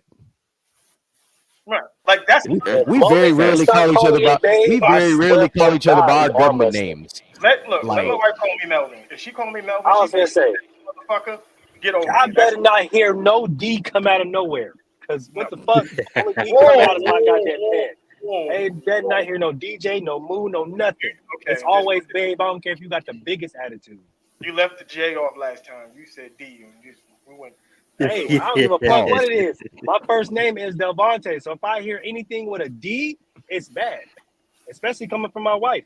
I better hear a babe coming right out that there. motherfucker. Like even with my parents, if they call me by my first name, I was in trouble. They always call me by my middle name, so I knew I was in trouble if you call me by or if they call you by all three of your goddamn names, you knew you was in trouble. Like you knew levels to this. Fact.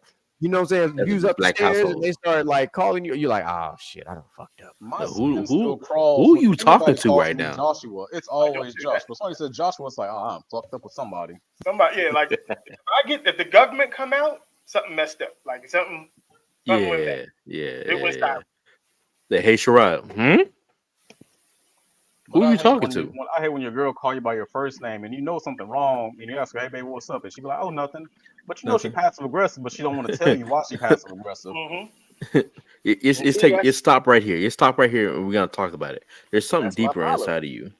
It's something deeper that's bothering you right now. You sit there and just talk about it right now. It's what's going on? How's your day? Right. But you also have to respect their boundaries. When they don't want to talk about it right then and there, okay, cool, but let's not go to bed mad at each other. If we mad at noon, but by 8 p.m. we gotta have this conversation. Yeah. Give me a fucking hug. Give me a hug right now. I'm quick to crack a joke. Attention, like I'm gonna crack a joke. I'm gonna do something stupid.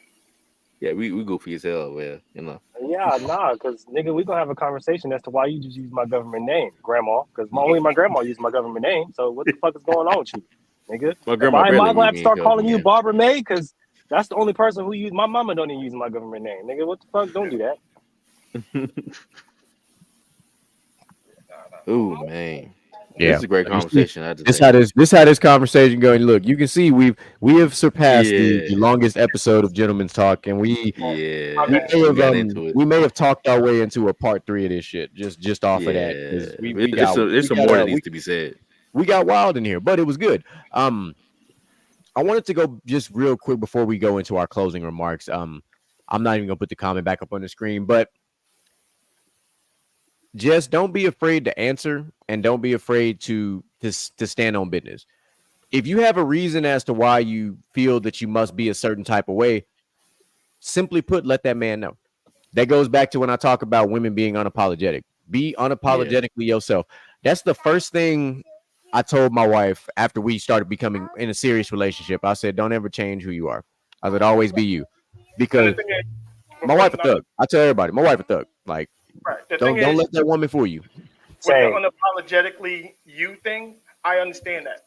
But the thing I don't like is like if you're going to be unapologetically you, just understand that the other person is going to be unapologetically them. That doesn't mean there has to be conflict though. That doesn't mean you're going to have the same. You're going to have the same views. It's okay to have an argument if you don't have the same views. It's okay. It's healthy. But at the same time, stay in your business. It's a safe space. It's like trying to say, it's a safe space here. We let our opinions. We're all different people here. Yeah, like so be you. Be you. I love people who can articulate their points. Just articulate your point. That's it. And it's not. I'm not saying this to Jess. I'm just talking about in general. That's why I got into. That's how I actually got into the space of content creation and talking sports. That's Little Body Big Fro. I haven't seen you in a minute. Well, Little Body Big Fro is 3 now. Oh. But yeah, I got into this because I wanted people to stand on their points. Because I like to hear the other sides. I like having conversations and having people talk about why they feel the way that they feel, why they think the way that they think. Why do you like this thing? Why don't you like this thing? It's just, for me, I like conversation. I like the back and forth. It's fun. Makes for a fun time. But with that being said, very simply, I'm gonna actually start with OG Mel, man. Give us your closing thoughts, my brother. Thanks. I know I jumped in late as always. So I was on vacay, so I had some time to chill. I was listening to you in the room. Like I said, with the wife, so I was like, Getting ready for night. let me get up in here. Appreciate everybody. And outdoor mood, as you already know. Shout out to the chat, China and Jess. If I came across a little nuts, don't worry. That's just who I am. I'm cool, but I'm cool as shit. But I'm always in the chat on Wednesdays with y'all, so you probably just got to pay more attention. But I'm always in the chat with y'all. But yeah, another dope show. Appreciate you guys, man. I love Gentlemen's Talk. Yeah. Talk to him, Moo. Hey man, another fire episode. You know what I'm saying? We had a different form, a different version of the Infinity Gauntlet form today. So we ain't missing no miles, missing no steps. Shout out to my boy DJ Micah B. Make sure y'all tune in to PVT tomorrow when we get into Olympic talk. We're gonna talk about some gold medals, talk about China, US, UK, all things Olympics, all the greatness, and some of the bad stuff. And then PV or Inside the Huddle on Friday, because we're gonna be talking that ish. Me and my boy OG Mel. Anybody else want to pop through? Come on, slide on through, because football season is here. And I'm gonna see y'all tomorrow. Outlaw, talk to him. Well, first off, Melissa wanted to give a shout out to her cousin, Kalissa. She wanted to show her SpongeBob Band-Aid. What elbow was it, Big Got She wearing this Band-Aid. Ain't nothing under it. It's like Nelly, how he used to wear Band-Aids for no reason. It was just a style thing. But anyways, what's that going on, Kalissa? What's she asking for? Oh, she just said she just wanted to see her cousin. That's all. You know how it is. Well, you can't miss his big old forehead. At all. They both got 4K vision over here. Damn. Dreams and AK. But no, real stuff. A great conversation, y'all. I'm glad y'all came through for this. China, just love having y'all. Love having your perspective. We're a bunch of men. We don't know everything. So we love to have y'all here and give y'all perspective on things. Because we're not always right, At all. Mr. Jet, talk to him. Hey man, it's another great show. That was a great conversation that needed to be had. There's a lot of different perspectives of a lot of different men that are here.